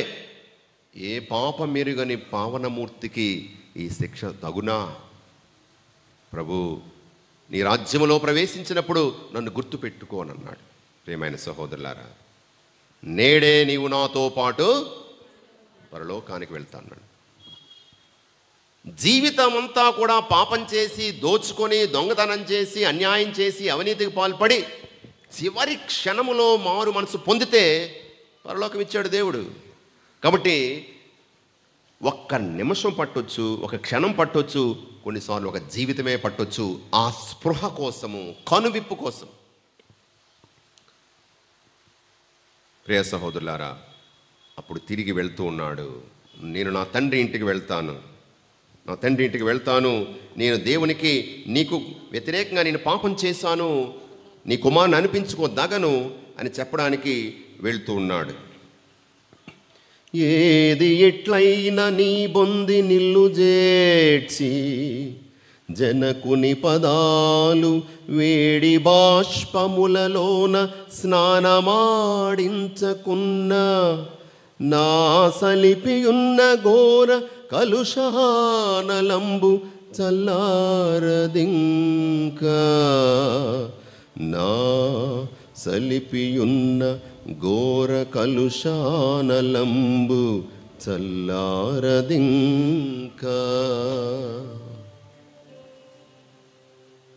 నా తండ్రి ఇంటికి వెళ్ళి నా తండ్రి పాదాలను నా వేడి కన్నీటితో స్నానమాడిస్తే తప్ప నా పాపాలైనటువంటి అగ్ని చల్లారదని వెళుతూ ఉన్నాడు. సరే, కుమారుడు కోసం ఎదురు చూస్తున్నటువంటి తండ్రిని చూస్తున్నాం. అక్కడ ముసలి తండ్రి, కొడుకు వెళ్ళిపోయాడు. గమనించండి, ఇక్కడ ఆ తండ్రికి తెలిసే ఉంటుంది, మీరు సిటీలో మీ అబ్బాయిని చూసామండి, ఏంటి బికారీలా తయారాడు, పోల్చుకోలేకపోయాం, మీ పేరు పాడు చేశాడండి, మీరేంటి వాడేంటి ఇలా తయారయ్యాడని ఎవరైనా చెప్పు ఉంటే, కావాలనుకుంటే ఆ తండ్రి మనుషుల్ని పంపించి కాళ్ళు చేతులు కట్టి తీసుకొచ్చి రావచ్చా? ఇంట్లో గదిలో పెట్టి తాళం వేసేయచ్చు కదా. అలా చేశాడా? చేయలేదు. ఎందుకు? స్వతంత్రంగా వెళ్ళాడు, ఎవరు కూడా వెళ్ళమనలేదు. తనంతట తాను వెళ్ళాడు, తనంతట తాను తిరిగి రావాలి. This is conversion. Freely is gone away from his house and freely has to come back, not by force. తనంతట తాను వెళ్ళిపోయాడు, తనంతట తాను తిరిగి రావాలి. తండ్రి అతని కోసం ఎదురు చూస్తూ ఉన్నాడు. ఎదురు చూస్తూ ఉన్నాడు. అల్లంత దూరాన్ని చూసి ఆ యొక్క వికారమైనటువంటి ఆకారంలో ఉన్న కొడుకుని ఆ ముసలి తండ్రి గుర్తించగలిగాడు. God recognises in whichever state of life we are that we are his children. ఆ తండ్రి మనం ఏ స్థితిలో ఉన్నా సరే తన బిడ్డలో ఉన్న సంగతి గుర్తిస్తూ ఉన్నాడు, ఎదురు చూస్తూ ఉన్నాడు. మనసు కరిగిపోయింది. నా కొడుకని చూశాడు, నా కొడుకే అనుకున్నాడు, గుర్తించాడు. మనసు కరిగిపోయింది. పరిగెత్తుకొని వెళుతున్నాడు ఈ ముసలి తండ్రి. కౌగలించుకున్నాడు, ముద్దాడాడు, ముద్దు పెడుతూనే ఉన్నాడు. నా కొడుకు వచ్చాడు. వేలికి ఉంగరం, కాలికి చెప్పులు, గొప్ప విందు చేశాడు. ఈ కొడుకు ఏదో చెప్తున్నాడు, నాన్న నేను దేవునికి నీకు కూడా చాలా వ్యతిరేకంగా పాపాలు చేశాను, గొప్ప తప్పు చేశాను అని చెప్తున్నాడు. ఇదేం వినబడడం లేదా తండ్రికి. సరే, చచ్చిపోయినవాడు బతికాడు, తప్పిపోయినవాడు దొరికాడు. ఇంతకంటే ఏం కావాలి నాకు? ఆనందం. గొప్ప విందు ప్రారంభమైంది. ప్రియమైన సహోదరులారా, ఒక పాపాత్ముడు మారు మనస్సు పొందితే, హృదయ పరివర్తన చెందితే పరలోకములో గొప్ప ఆనందం ఉంది. గొప్ప ఆనందం అని చెప్తున్నాడు. ప్రియమైన సహోదరులారా, ఆ తప్పిపోయిన గొర్రె నీవు నేనే, అవునా కదా? ప్రియమైన సహోదరులారా చూడండి, ఆ తండ్రి అడగలేదు నువ్వు ఎక్కడికి వెళ్ళావు, ఎలా ఖర్చు పెట్టావు, ఎవరెవరితో తిరిగావు. God does not ask accounts. లెక్కలు అడగడు, తిరిగి వస్తే చాలు. Is waiting for us. స్వతంత్రంగా నీవు దేవునికి దూరం అయిపోయావు. స్వతంత్రంగా నీవు రావాలి, కన్నీరు కార్చి ఆ ప్రభు సన్నిధికి రావాలి. ఆ ప్రభు యొక్క దీవెనల కోసం నువ్వు అరులు చాచాలి. ఎందుకంటే అతను సిద్ధంగా ఉన్నాడు. కానీ కొన్నిసార్లు ఆ తప్పిపోయిన గొర్రెలాగా ఆ బిక్కుమంటూ ఆ చీకట్లో ఆ చలిలో ఉన్న ఆ గొర్రె కోసం వస్తున్నాడు అనుకోండి, ఆ కాపరి వెతుక్కుంటూ లాంతర పట్టుకొని అమ్మో కాపరి వచ్చేస్తున్నాడు అని పారిపోయిందని ఇంకా దూరంగా. కాపరి ఏం చేయగలడు? రక్షించగలడా? మరి నా స్థితి కొన్నిసార్లు అలాగే ఉందేమో. ప్రియమైన సహోదరులారా, నేను ఏ స్థితిలో ఉన్నాను, ఎలా ఉన్నాను? ఆ ప్రభు సిద్ధంగా ఉన్నాడు నన్ను తన ప్రేమ కౌగిల్లోనికి ఆహ్వానించడానికి. ప్రియ సహోదరులారా, మన పాపాల్ని ఒప్పుకోవడం, పశ్చాత్తాపడడం, ఒప్పుకోవడం దేవునికి ఇష్టమైనటువంటి అర్పణ. జక్కయ్య కథ మనందరికీ తెలుసు. జక్కయ్య అన్న మాటకు అర్థం ఏమిటి తెలుసా? నిర్దోషి, pure. is a pure man. The name Zacchaeus means pure, innocent. జక్కయ్య లోకాసు వార్త 19వ అధ్యాయం, సుంకరుల్లో ప్రముఖుడు, పొట్టివాడు, చాలా గట్టివాడు. పొట్టివాళ్ళకి పుట్టిన ఆలోచనలు అంటారు కదా. యేసు గురించి విన్నాడు. తను చేసేది మాత్రం గొప్ప ఉద్యోగమే. ఏమిటి? సుంకాలు వసూలు చేయడం, పన్నులు వసూలు చేయడం. అయితే ఈ పన్నులు వసూలు చేయడంలో అవసరమైన దానికంటే ఎక్కువ దౌర్జన్యంగా గుంజేవాళ్ళట. అందుగురించే సుంకర్లు చూడగానే అసహించుకునేవారు, తిట్టుకునేవారట. అటువంటి ఉద్యోగం చేసేవాడు. గొప్ప ఉద్యోగమే. కానీ ఏ ఒక్కరూ కూడా ప్రేమతో పలకరించిన వారు లేరు, అసహించుకునేవారే. కానీ ఈ జక్కయ్యకు ఒక కోరిక ఉంది, చిన్న కోరిక. యేసు ఆ దారిలో వెళ్తున్నాడు జెరికో పట్టణంలో. మేము హోలీ ల్యాండ్ వెళ్ళినప్పుడు సరిగ్గా రోడ్ జంక్షన్లో, హైవేలో జంక్షన్లో ఒక చెట్టు ఉంది, పాత చెట్టు, పురాతనమైన చెట్టు. ఆ గైడ్ అన్నాడు, ఇదిగో ఇదే జక్కయ్య ఎక్కిన చెట్టు, ఇదే అన్నాడు. జక్కయ్య ఎక్కిన చెట్టు. వెంటనే మేము దిగి, చెట్టు ఎక్కలేదనుకోండి, ఫోటోలు తీసుకున్నాం మేము. యేసు ఆ దారిలో వెళ్తున్నాడని విన్నాడు. చూడాలనే ఆశ కలిగి ఉన్నాడు. చిన్న కోరిక, చిన్న ఆశ. ఎందుకంటే అద్భుతాలు చేస్తున్నాడట, గాలి తుఫాన్లను శాంతింపజేశాడట, చనిపోయిన లాజరును సజీవంగా లేపాడట. అతను ఎవరో ఒకసారి చూడాలి, చిన్న కోరిక. ప్రయత్నం చేశాడు పొట్టివాడు. ఈ పొట్టివాడు అన్నది ఆధ్యాత్మికంగా దేవుని విషయాల్లో పొట్టివాడని చెప్తారు పండితులు. ఏది ఏమైనా ఒక ఆలోచన వచ్చింది. పరిగెత్తుకుని వెళ్ళాడు. ఆ దారిలో ఉన్న ఆ మేడు చెట్టు ఎక్కాడు. మేడు చెట్టు ఎక్కి రహస్యంగా ఆ ప్రభువుని చూసి వెళ్ళిపోవాలనుకున్నాడు. ప్రభు వచ్చాడు, పైకి చూశాడు. అందరూ పైకి చూశారు. కలెక్టర్ గారు చెట్టు ఎక్కితే ఎలా ఉంటుంది? కలెక్టర్ గారు చెట్టు ఎక్కి కూర్చున్నాడు అనుకో, ఎలా ఉంటుంది? చీఫ్ కలెక్టర్ మళ్ళీ నేను పైకి ఎక్కి కూర్చున్నాడు. ఎంత సిగ్గుపడిపోయి ఉంటాడు పాపం. బహుశా రహస్యంగా అతను చూడాలనుకున్నటువంటి, యేసును చూడాలనుకున్నటువంటి ఆ జక్కయ్యని బహిరంగం చేస్తున్నాడు యేసు.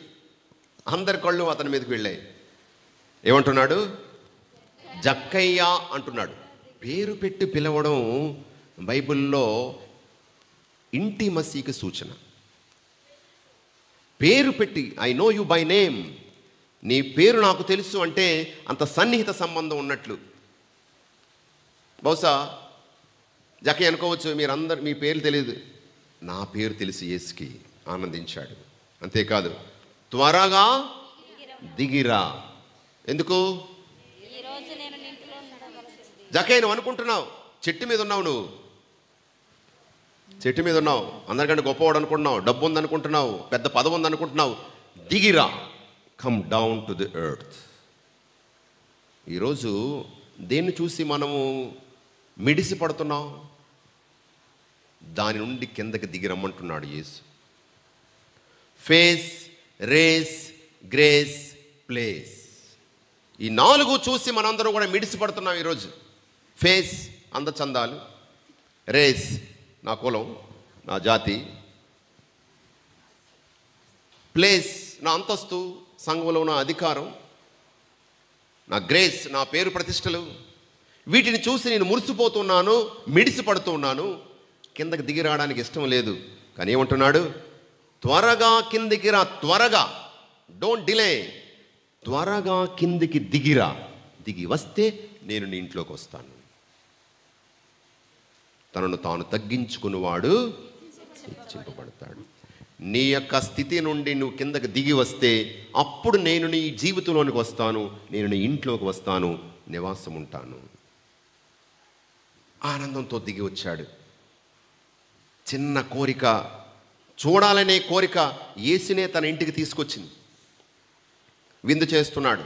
ఎవరెవరు వచ్చారు అక్కడ? Professional friends. టీచర్స్ పెళ్లి సంబంధాలు కూడా టీచర్లు చేసుకుంటారట, డాక్టర్లనే చేసుకుంటారట. ఇక్కడ ప్రొఫెషనల్ ఫ్రెండ్స్ వాళ్ళందరూ. ఇది ప్రొఫెషనల్ ఫ్రెండ్. మిగిలినటువంటి సుంకరులందరినీ కూడా, ట్యాక్స్ కలెక్టర్స్ అందరూ కూడా పిలిచాడు. ప్రొఫెషనల్ ఫ్రెండ్స్ వాళ్ళందరూ. గమనించండి ప్రియమైన సహోదరులారా, యేసు ఒక్క మాట అనలేదు. బాగానే కట్టేవో ఇల్లు, ఎంత నొక్కేసావో అన్నాడా? ఒక్క మాట చెప్పలేదు. విందు జరుగుతుంది, అందరూ ఉన్నారు. జక్కయ్య ముందుకు వస్తున్నాడు. ప్రభు, నా ఆస్తిలో సగ భాగాన్ని పేదలకు ఇచ్చేస్తాను. నేను ఎవరికైనా అన్యాయం చేస్తే 4 రెట్లు ఇచ్చేస్తానన్నాడు. ప్రియమైన సహోదరులారా, యేసు ఒక్క మాట చెప్పలేదు. In the presence of the light the darkness of our heart will come out and be lightened. ఆ దివ్య తేజస్సు, ఆ వెలుగులో మన చీకటి బతుకులు వెలుగుమయమవుతాయి. మనంతటా మనం బయటకు వస్తాం. అందుగురించి దివ్య సర్ప్రసాద సన్నిధిలో మనం ఉన్నప్పుడు ఈ ఆధ్యాత్మికమైన వెలుగును మనం పొందుతాము. మనం గుర్తించడం లేదు. తనంతట తాను బయటకు వచ్చాడు. నువ్వు పాపివి, పాపాలు ఒప్పుకో. తనంతట తాను వెళ్ళిపోయిన దుడుకు చిన్నవాడు తనంతట తాను తిరిగి వచ్చాడు. ప్రియమైన సహోదరులారా, దుడుకు చిన్నవాడు అంటే గుర్తొచ్చింది. దుడుకు చిన్నవాడు తప్పిపోయిన కుమారుడు కాదు, తప్పిపోయిన తల్లిదండ్రులు ఉన్నారు. ఇప్పుడు తప్పిపోయిన తల్లిదండ్రులు. ఇంటి భాష ఎలా ఉంది? ఇంటి భాష. ఒకసారి ఒక చిన్న కుర్రవాడు బయట ఇంటి ముందు కూర్చొని ఏడుస్తున్నాడట. ఏడుస్తుంటే ఒక పెద్ద ఆయన అటు వెళ్తూ, ఏం బాబు ఏమి ఆయన ఏడుస్తున్నావు? ఇక్కడ ఏమున్నాయి? చీపురు కట్టలు ఏమన్నా ఉన్నాయి, చుట్టూ బిందులు బకెట్లు చీపురు కట్టలు ఉన్నాయి, అందులో కూర్చొని ఏడుస్తుంది. ఏం బాబు ఏడుస్తున్నావంటే, యుద్ధం జరుగుతుందండి అన్నాడు. ఎక్కడ? మా ఇంట్లోనే. ఎవరెవరికి? మా అమ్మకి మా నాన్నకి మధ్యలో. కోపంతో దొరికినవన్నీ ఇసురుకుంటున్నారండి. పక్కనే నేను కూర్చున్నాను, నన్ను ఇసిరేశారు, వచ్చి పడ్డాను అన్నాడు. అయ్యో పాపం. సరే, ఇంతకీ మీ నాన్న పేరు ఏమిటి అన్నాడు. పెద్ద పిశాచి అన్నాడు. మరి మీ అమ్మ పేరు? ఆడపిశాచి అన్నాడు. చాలా విచిత్రంగా ఉంది. మరి నీ పేరు? నా పేరండి పిక్కిరి దెయ్యం అండి. ఇదేంట ఇలాంటి పేర్లు? అవునండి, వాళ్ళు అలాగే పిలుచుకుంటారు, అని అలాగే పిలుస్తారు. ఇది దెయ్యాల దెబ్బ.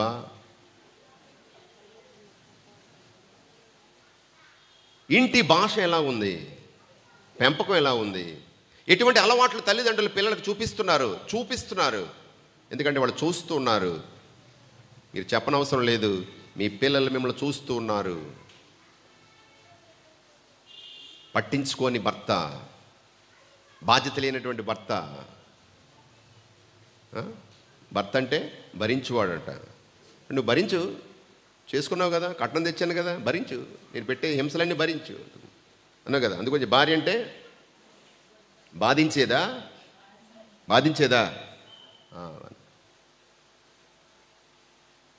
వాళ్ళు ఇంటి భాష ఎలా ఉంది, వాళ్ళ ప్రవర్తన ఎలా ఉంది, తల్లిదండ్రులకు ఎటువంటి. సో తప్పిపోయిన కుమారుడు కాదు, తప్పిపోయిన తల్లిదండ్రులు ఉన్నారు ఈ రోజుల్లో. దేవునికి బిడ్డలు ఎంత దూరంగా వెళ్ళిపోతున్న సంగతి కనిపెడుతున్నావా? సెల్ ఫోన్లు కావాలని కరోనా దయ వలన సెల్ ఫోన్ కొని ఇచ్చాం పిల్లలకి. మరి మీ పిల్లలు ఎక్కడున్నారు? తప్పిపోతున్నారు కదా. పిల్లలు తప్పిపోవడం సరే, తల్లిదండ్రులు తప్పిపోతున్నారు. దేవుని సన్నిధిలోనికి రావాల్సిన వాళ్ళు రావడం లేదు. పిల్లలు ఏం చెప్తారు, ఏం తీసుకొస్తారు?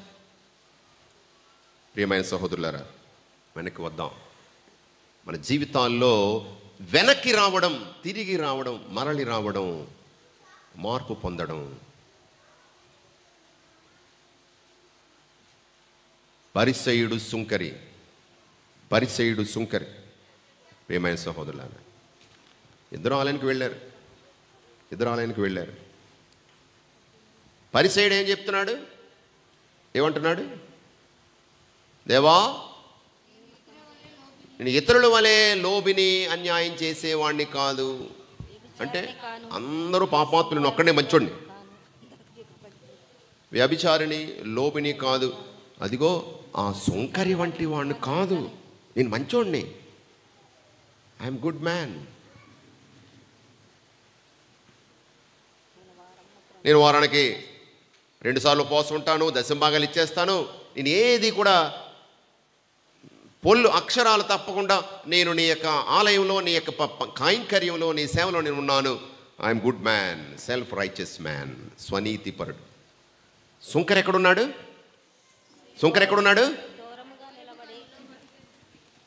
ద్వారము చెంతనే నిలుచుని ఆలయంలో అడుగు పెట్టడానికి కూడా సాహసించక, తన కన్నులనైనా పైకెత్తడానికి సాహసించక, దేవా ఈ పాపాత్ముణ్ణి కనికరించండి అన్నాడు.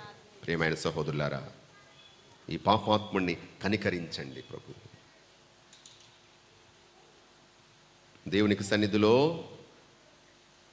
సమాధానపడి వెళ్ళినది ఎవరు? ఈ సుంకరియే గాని ఆ పరిసయుడు కాదు అంటున్నాడు ప్రభు. నీతిమంతుడు ఒక్కడు లేడు, ఒక్కడు లేడు. అందరూ పాపం చేసి దేవునికి దూరం అయిపోయిన వాళ్ళమే, తప్పిపోయిన గొర్రె పిల్లలు లాంటి వాళ్ళమే మనందరం కూడా.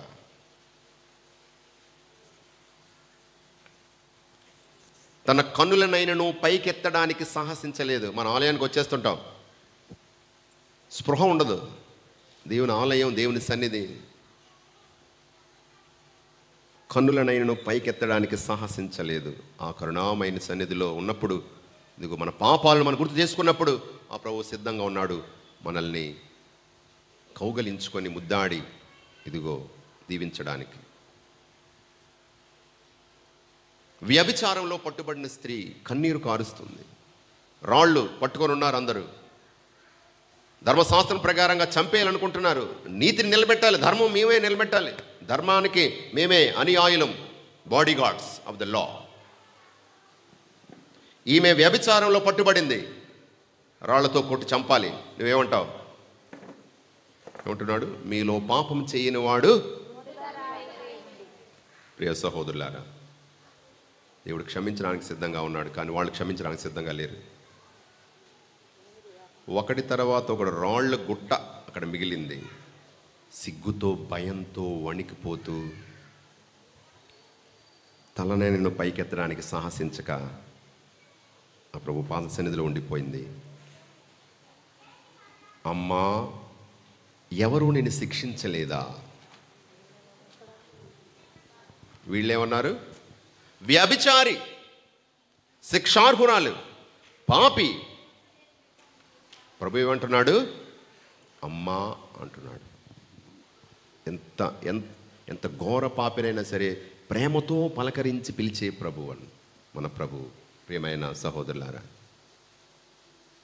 ఇదిగో నీవు ఈరోజు పరితాప హృదయంతో వస్తే ఇక నుండి పాపం చేయొద్దని చెప్తున్నాడు. క్షమించడానికి సిద్ధంగా ఉన్నాడు. మరి నేను ఆ క్షమను పొందడానికి సిద్ధంగా ఉన్నానా? ఆ కరుణామయుడు మన కొరకు ప్రేమతో సిలువలో కార్చిన రక్తము చేత మనకు స్వస్థత. యెషయా గ్రంథము 53వ అధ్యాయంలో ఆ ప్రభు యొక్క కరుణామయుడైనటువంటి దేవుని యొక్క ప్రేమ కరుణ మనం చూస్తున్నాం.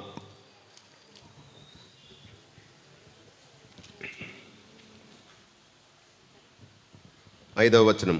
కానీ అతడు మన తప్పిదముల కొరకు గాయపడెను, మన పాపముల కొరకు నలిగిపోయెను. అతడు అనుభవించిన శిక్ష ద్వారా మనకు సమాధానము కలిగెను. అతడు పొందిన దెబ్బల ద్వారా మనకు స్వస్థత చేకూరెను. మనమందరము గొర్రెల వలె దారి తప్పితిమి, ప్రతివాడును తన ఇష్టమైన త్రోవన తొలగిపోయెను.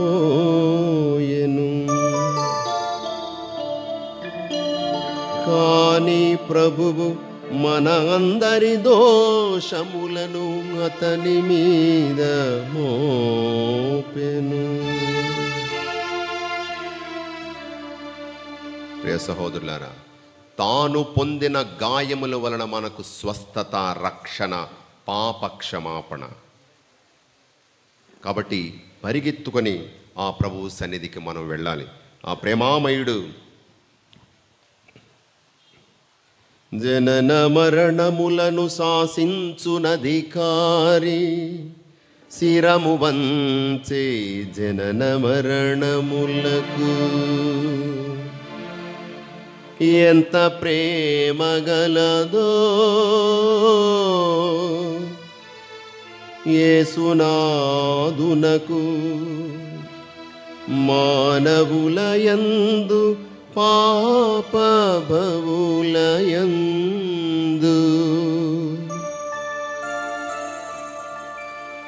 జనన మరణములను శాసించు ఆ అధికారి జనన మరణాలకు శిరస్సు వంచాడు. పాపాత్ములమైన మన కొరకు మనిషిగా ఈ లోకానికి వచ్చాడు. తాను పొందిన దెబ్బల వలన, కార్చిన రక్తము వలన మన పాపములను క్షమిస్తూ ఉన్నాడు. కలువరి నెత్తముల సిలువను వ్రేలాడు క్రీస్తు జీమూతము, భూతలమున కురిసిన నెత్తుట మొలచెన్ సన్ముక్తి సత్యమున్ భక్తులకు.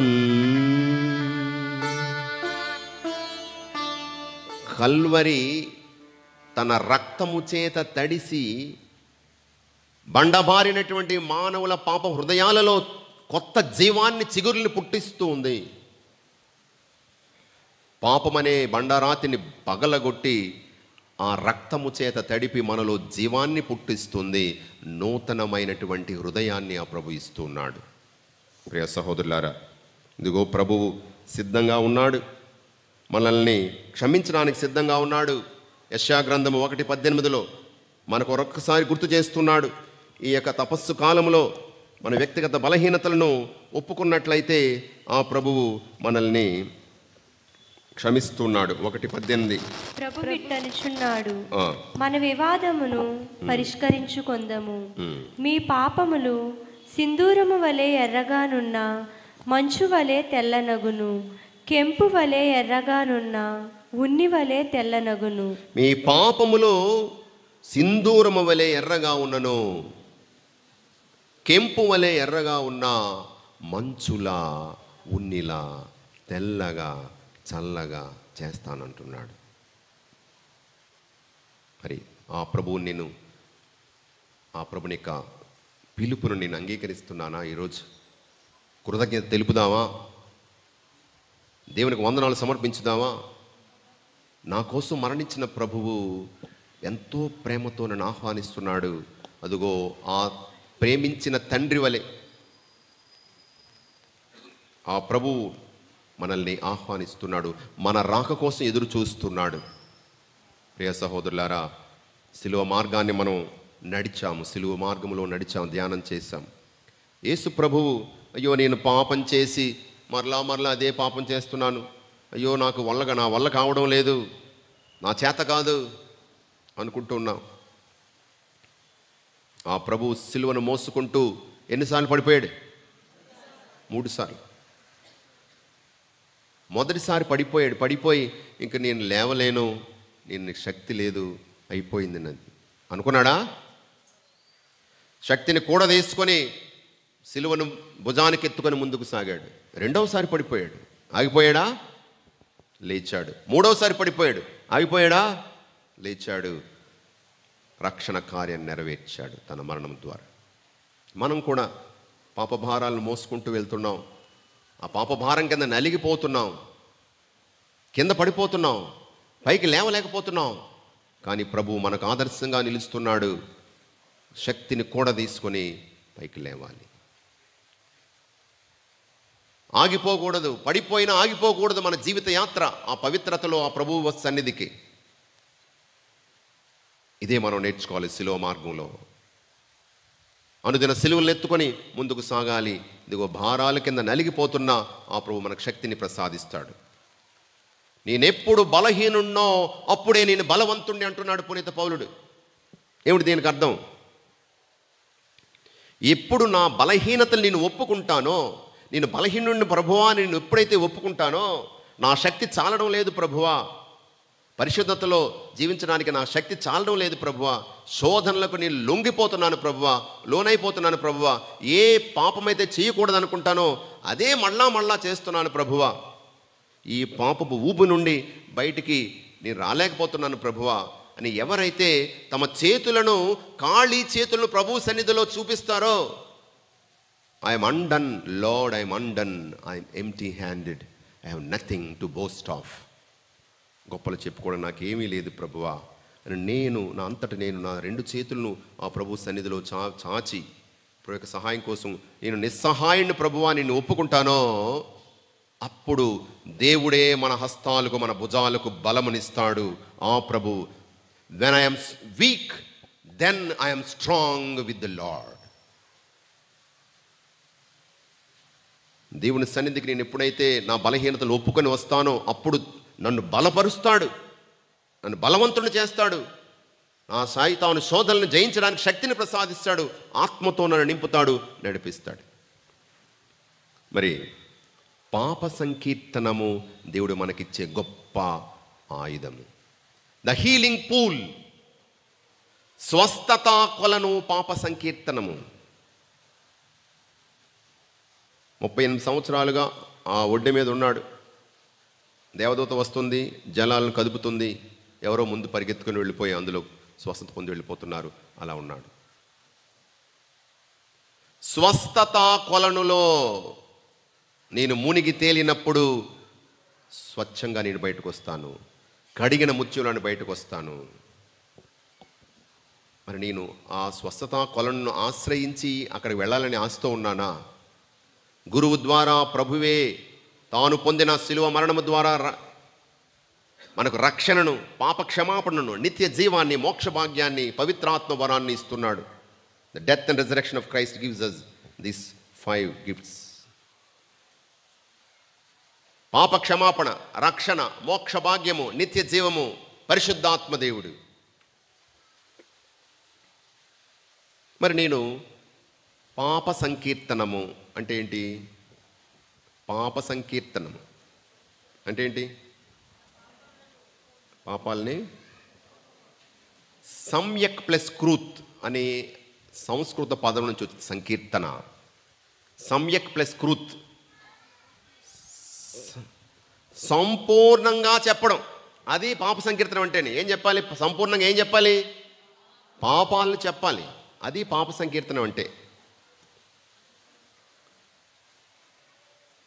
చెప్తారు, పాప సంఖ్యకి వస్తున్నారు కొంతమంది. నేను 26 సంవత్సరాల గురువుని. కొంతమంది వస్తారు, సావండి ఏ పాపాలు లేవండి. ఏ పాపాలు లేకపోతే ఎందుకమ్మా, వెళ్ళిపో. ఇవిని తీసుకెళ్ళి ఆ మరియమాత స్వరూపం తీసేసి ఇవిని పెట్టాలి అక్కడ. ఏ పాపాలు లేవు కదా. కొంతమంది పాప సంకీర్తన ఎలా ఉంటుందంటే, కొట్టి తిని, తిట్టి తిని, గిల్లి తిని, గిచ్చి తిని, దిక్కులు చూచి తిని, అఖండ జపమాలు చెప్పలేకపోతుంది. నేను ఎవడడిగాడు? శుక్రవారం మాంసం తినేశాను, అసలు నిజంగా తిని ఉండకపోవచ్చు. ఏయో కొన్ని సెట్ ఆఫ్ సిన్స్, పాపాల లిస్ట్ ఒకటి రెడీమేడ్గా ఉంటుంది. ఎప్పుడు పాప సంకీర్తనకి వచ్చినా అయ్యే చెప్తారు. కొత్తగా ఏం పాపాలు చేయరు. అమ్మా నాన్న చెప్పిన మాట వినలేదు. ఈ పాప సంకీర్తన చేసిన అతని వయసు 70 సంవత్సరాలు. అమ్మ నాన్న చెప్పిన మాట వినలేదు. ఎప్పుడు నేర్పించారు ఈ పాపాలు? ఎవరు నేర్పించారు? సిస్టర్స్ క్యాటగిజం టైంలో నేర్పారు, ఫస్ట్ కమ్యూనియన్కి. ఆ పాపాలే పాపాలు, ఇంకా పాపాలు లేవు. బూతులు వింటిని అంటే నా తప్పేం లేదండి. ఆ దారిలో వెళ్తుంటే వాళ్ళు ఎవరో చెప్పిన మాటలు విన్నాను, అందుకని ఐఎమ్ ఇన్నసెంట్, ఐఎమ్ గుడ్, నేను మంచోడిని.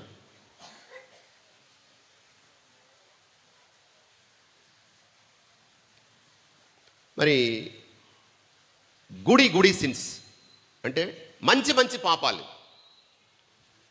అఖండ జపమాల చెప్పలేకపోతే నేను ఎవడడిగాడు అఖండ జపమాల చెప్పమని ప్రతిరోజు ఉన్నట్టు. మళ్ళీ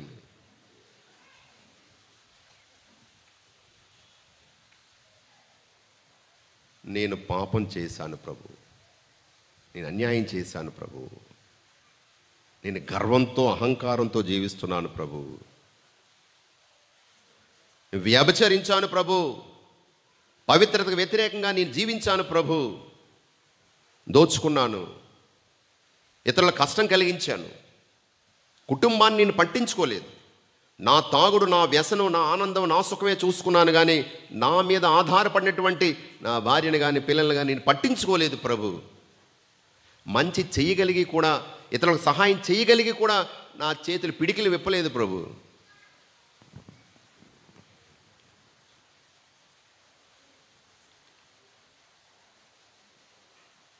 sin of commission and sin of omission అని ఉంటుంది.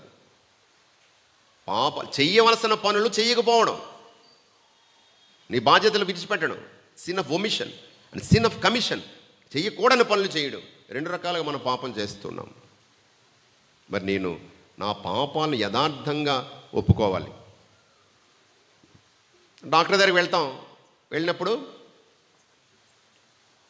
బాగోలేదండి అంటారు. ఏం బాగోలేదని అడుగుతాడు. కాలు ఏమైంది? కాలుకి మేకు ముళ్ళు ఏమైంది? గుచ్చుకుంది. ఎప్పుడు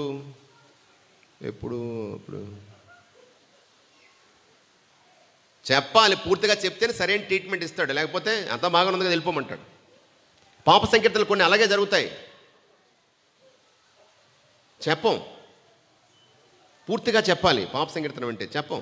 డాక్టర్ దగ్గరికి వెళ్ళి సగం చెప్తే సగం ట్రీట్మెంట్ ఇస్తాడు. కరెక్ట్గా పూర్తిగా చెప్తే సరైన ట్రీట్మెంట్ ఇస్తాడు. పాప సంకీర్తనలో జరిగే the spiritual doctor, physician Jesus.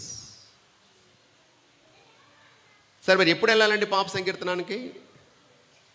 ఏడాదికి ఒక్కసారైనా పాప సంకీర్తనం చేయదుగాక. తిరుసభ కట్టడిలో 6, సంవత్సరానికి ఒకసారే, మధ్య మధ్యలో చేయకూడదండి. సంవత్సరానికి తపస్సు కాలంలోనే గుడ్ ఫ్రైడే రోజునే చేయాలి పాప సంకీర్తన. నీకు జబ్బు చేస్తే వెంటనే వెళ్తావా, 6 నెలలు పోయిన తర్వాత వెళ్తావా? నీ కాలుకి మేకు గుచ్చుకుంది, వెంటనే వెళ్తావా, 6 నెలలు పోయిన తర్వాత వెళ్తావా? వెంటనే వెళ్తే ఆ మేకు తీసేస్తాడు డాక్టరు. 6 నెలలు పోతే, 6 నెలల తర్వాత వెళ్తే కాలు తీసేస్తాడు. ఎంత తరచుగా నేను బలహీనపడితే అంత తరచుగా ప్రభు సన్నిధికి వెళ్ళి పాపక్షమాపణ కోరుకోవాలి.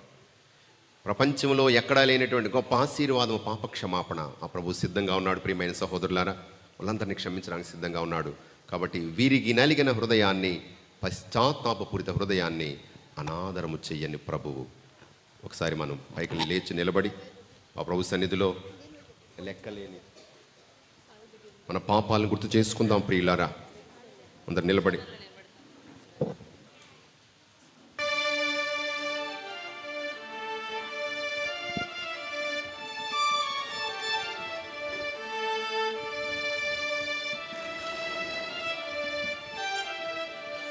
ఆ దుడుకు చిన్నవాని వలె, ఆ జక్కయ్య వలె, అదిగో పరితాప హృదయంతో వచ్చినటువంటి వ్యభిచారంలో పట్టుబడిన స్త్రీలాగా, పరితపించిన పేతురులాగా,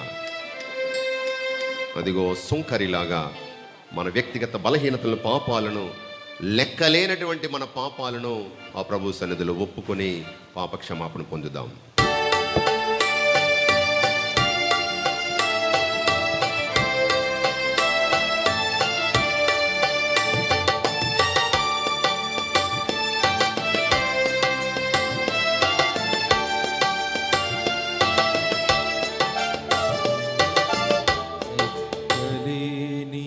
పాపాలు భారమైన జీవితం, నూనెలేని దీపంలా సాగుతున్న జీవితం, లెక్కలేని పాపాలు భారమైన జీవితం, నూనెలేని దీపంలా సాగుతున్న జీవితం, పగిలిపోయిన మట్టి పాత్రని నేను నాదా, మరల నాకు పునర్జీవిత మొసగుమో నాదా,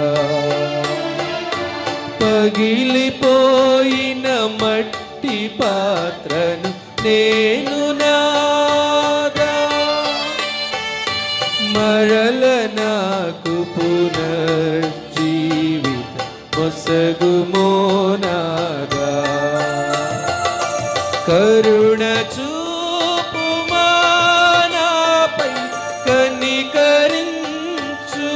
రెండు చేతులు పైకెత్తి ఆ ప్రభు యొక్క శరణ కోరి క్షమాపణ కోరుకుందాం. పాపిని ఒప్పుకొని ఆ ప్రభుని క్షమ కోసము అరులు చాచుదాం. కరుణ చూపుమా నాపై, కనికరించుమా. పాపిని నేను నాగా, పాపిని నేను, దుఃఖలేని పాపాలు భారమైన జీవితం, నూనెలేని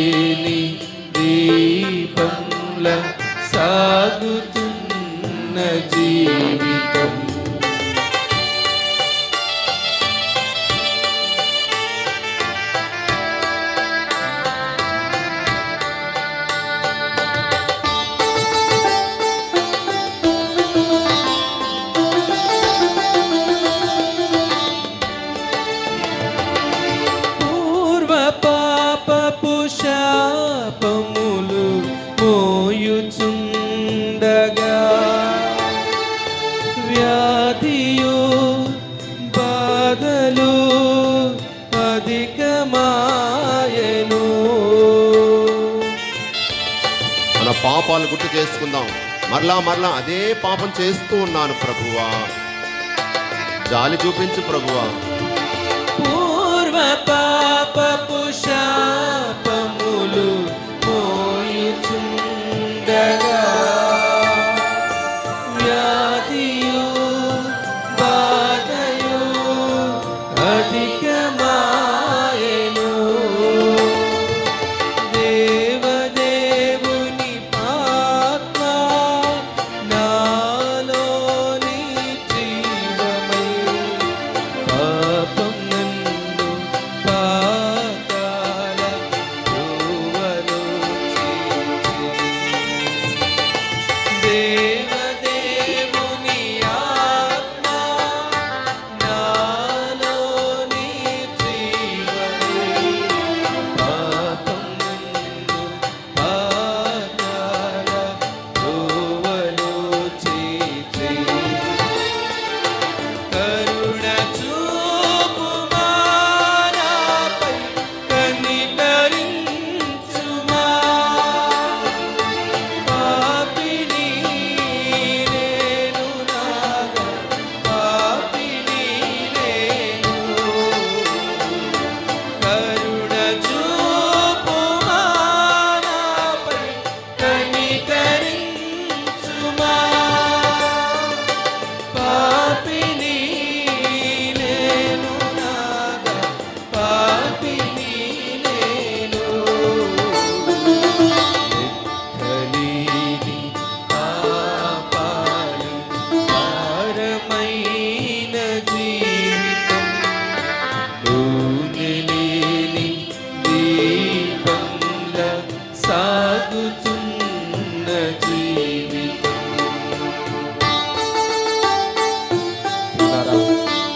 ఇదిగో మనలో ఉన్నటువంటి పాపాన్ని తొలగించుకోవడానికి ప్రయత్నిద్దాం. ఇదిగో ప్రభు మనతో ఉంటే కనుక మనలో పాపం అనేటువంటిది ఉంటుంది.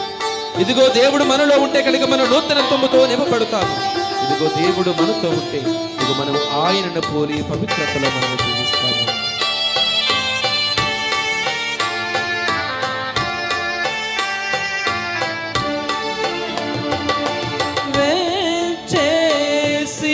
వేచేసిరావయ్య మంచి దైవమా. ప్రేమను కరుణను వసగుమో ప్రభువా.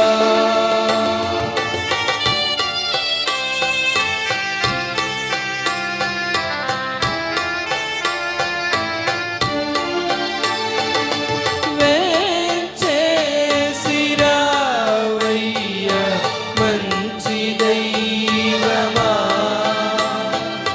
ప్రేమను కరుణను వసగుమో ప్రభువా. 10 రెట్ల ప్రేమతో తిరిగి నే వచ్చెదా.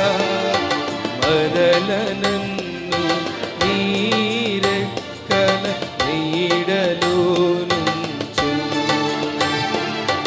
10 రెట్ల ప్రేమతో తిరిగి నే వచ్చెదా. నన్ను నీ రెక్కలలో నీడలో నుంచు. కరుణ చూపుమా నాపై కనికరించుమా. పాపిని నేను నాగా పాపిని నేను. కరుణ చూపుమా నాపై కనికరించుమా.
నేను నాదా మరళ నాకు పునర్జీవిత మొసగుమో నాదా కరుణ చూపుమా నాపై కనికరించుమా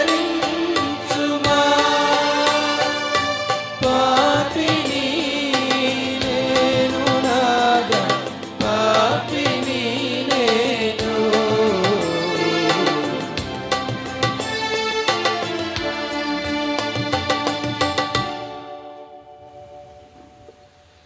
శిరమును వంచుడి వినయముతోడ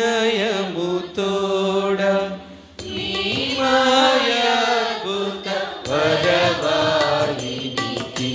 శిరమును వంచుడి వినయముతోడ నూతన ఆరాధన ప్రసరింప గౌతము నేను పాదవ పందము వంచే ప్రియములు గ్రహించగలుగు విశ్వాసమేగా దైవ రహస్యం శిరమును వంచుడి వినయముతోడ పరమ పితామా పాలక జయము జయము రక్షక యేసు నాకు పరమ పవిత్ర స్పిరితు సాధు యుగ యుగములకు స్తుతి కలుగును శిరమును వంచుడి వినయముతోడ పరలోకము నుండి మీ ప్రజలకు దివ్యాహారమునిచ్చితీరే. ఇందులో మాధుర్యం నిండి ఉన్నది. ప్రార్థించుదము.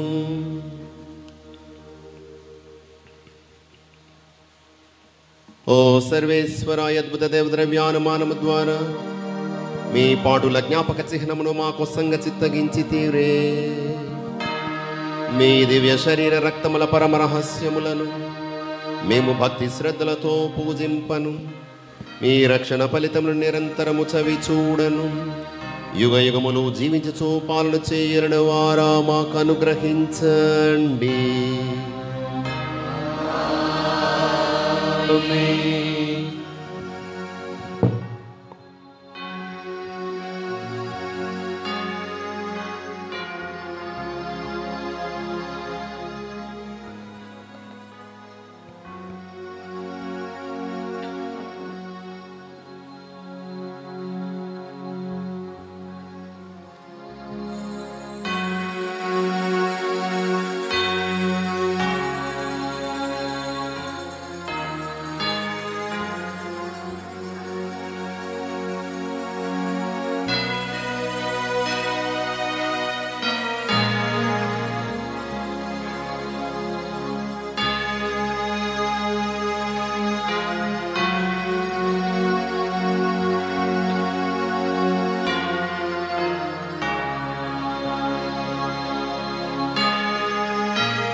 అతి పూజ్యుడవు దేవుడే పోడు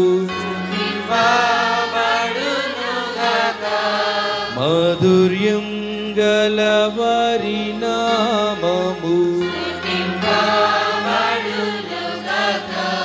నిజ దేవ మానవుడైన యేసు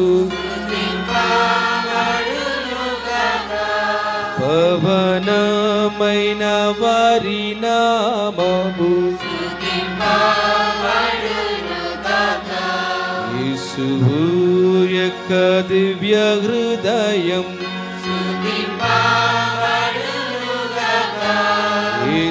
యేసునాథుని పవిత్ర రక్తం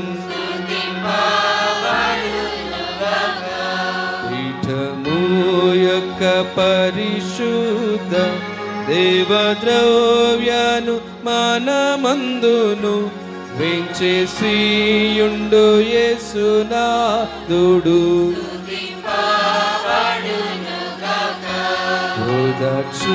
ఓదార్చువారైన స్పిరితు సాంతు దేవుని తల్లి మరియ మాత మేరీ మాత యొక్క అమలోద్భవం కన్య తల్లియవు వారి నామము ఆమె యొక్క మోక్షరోపణం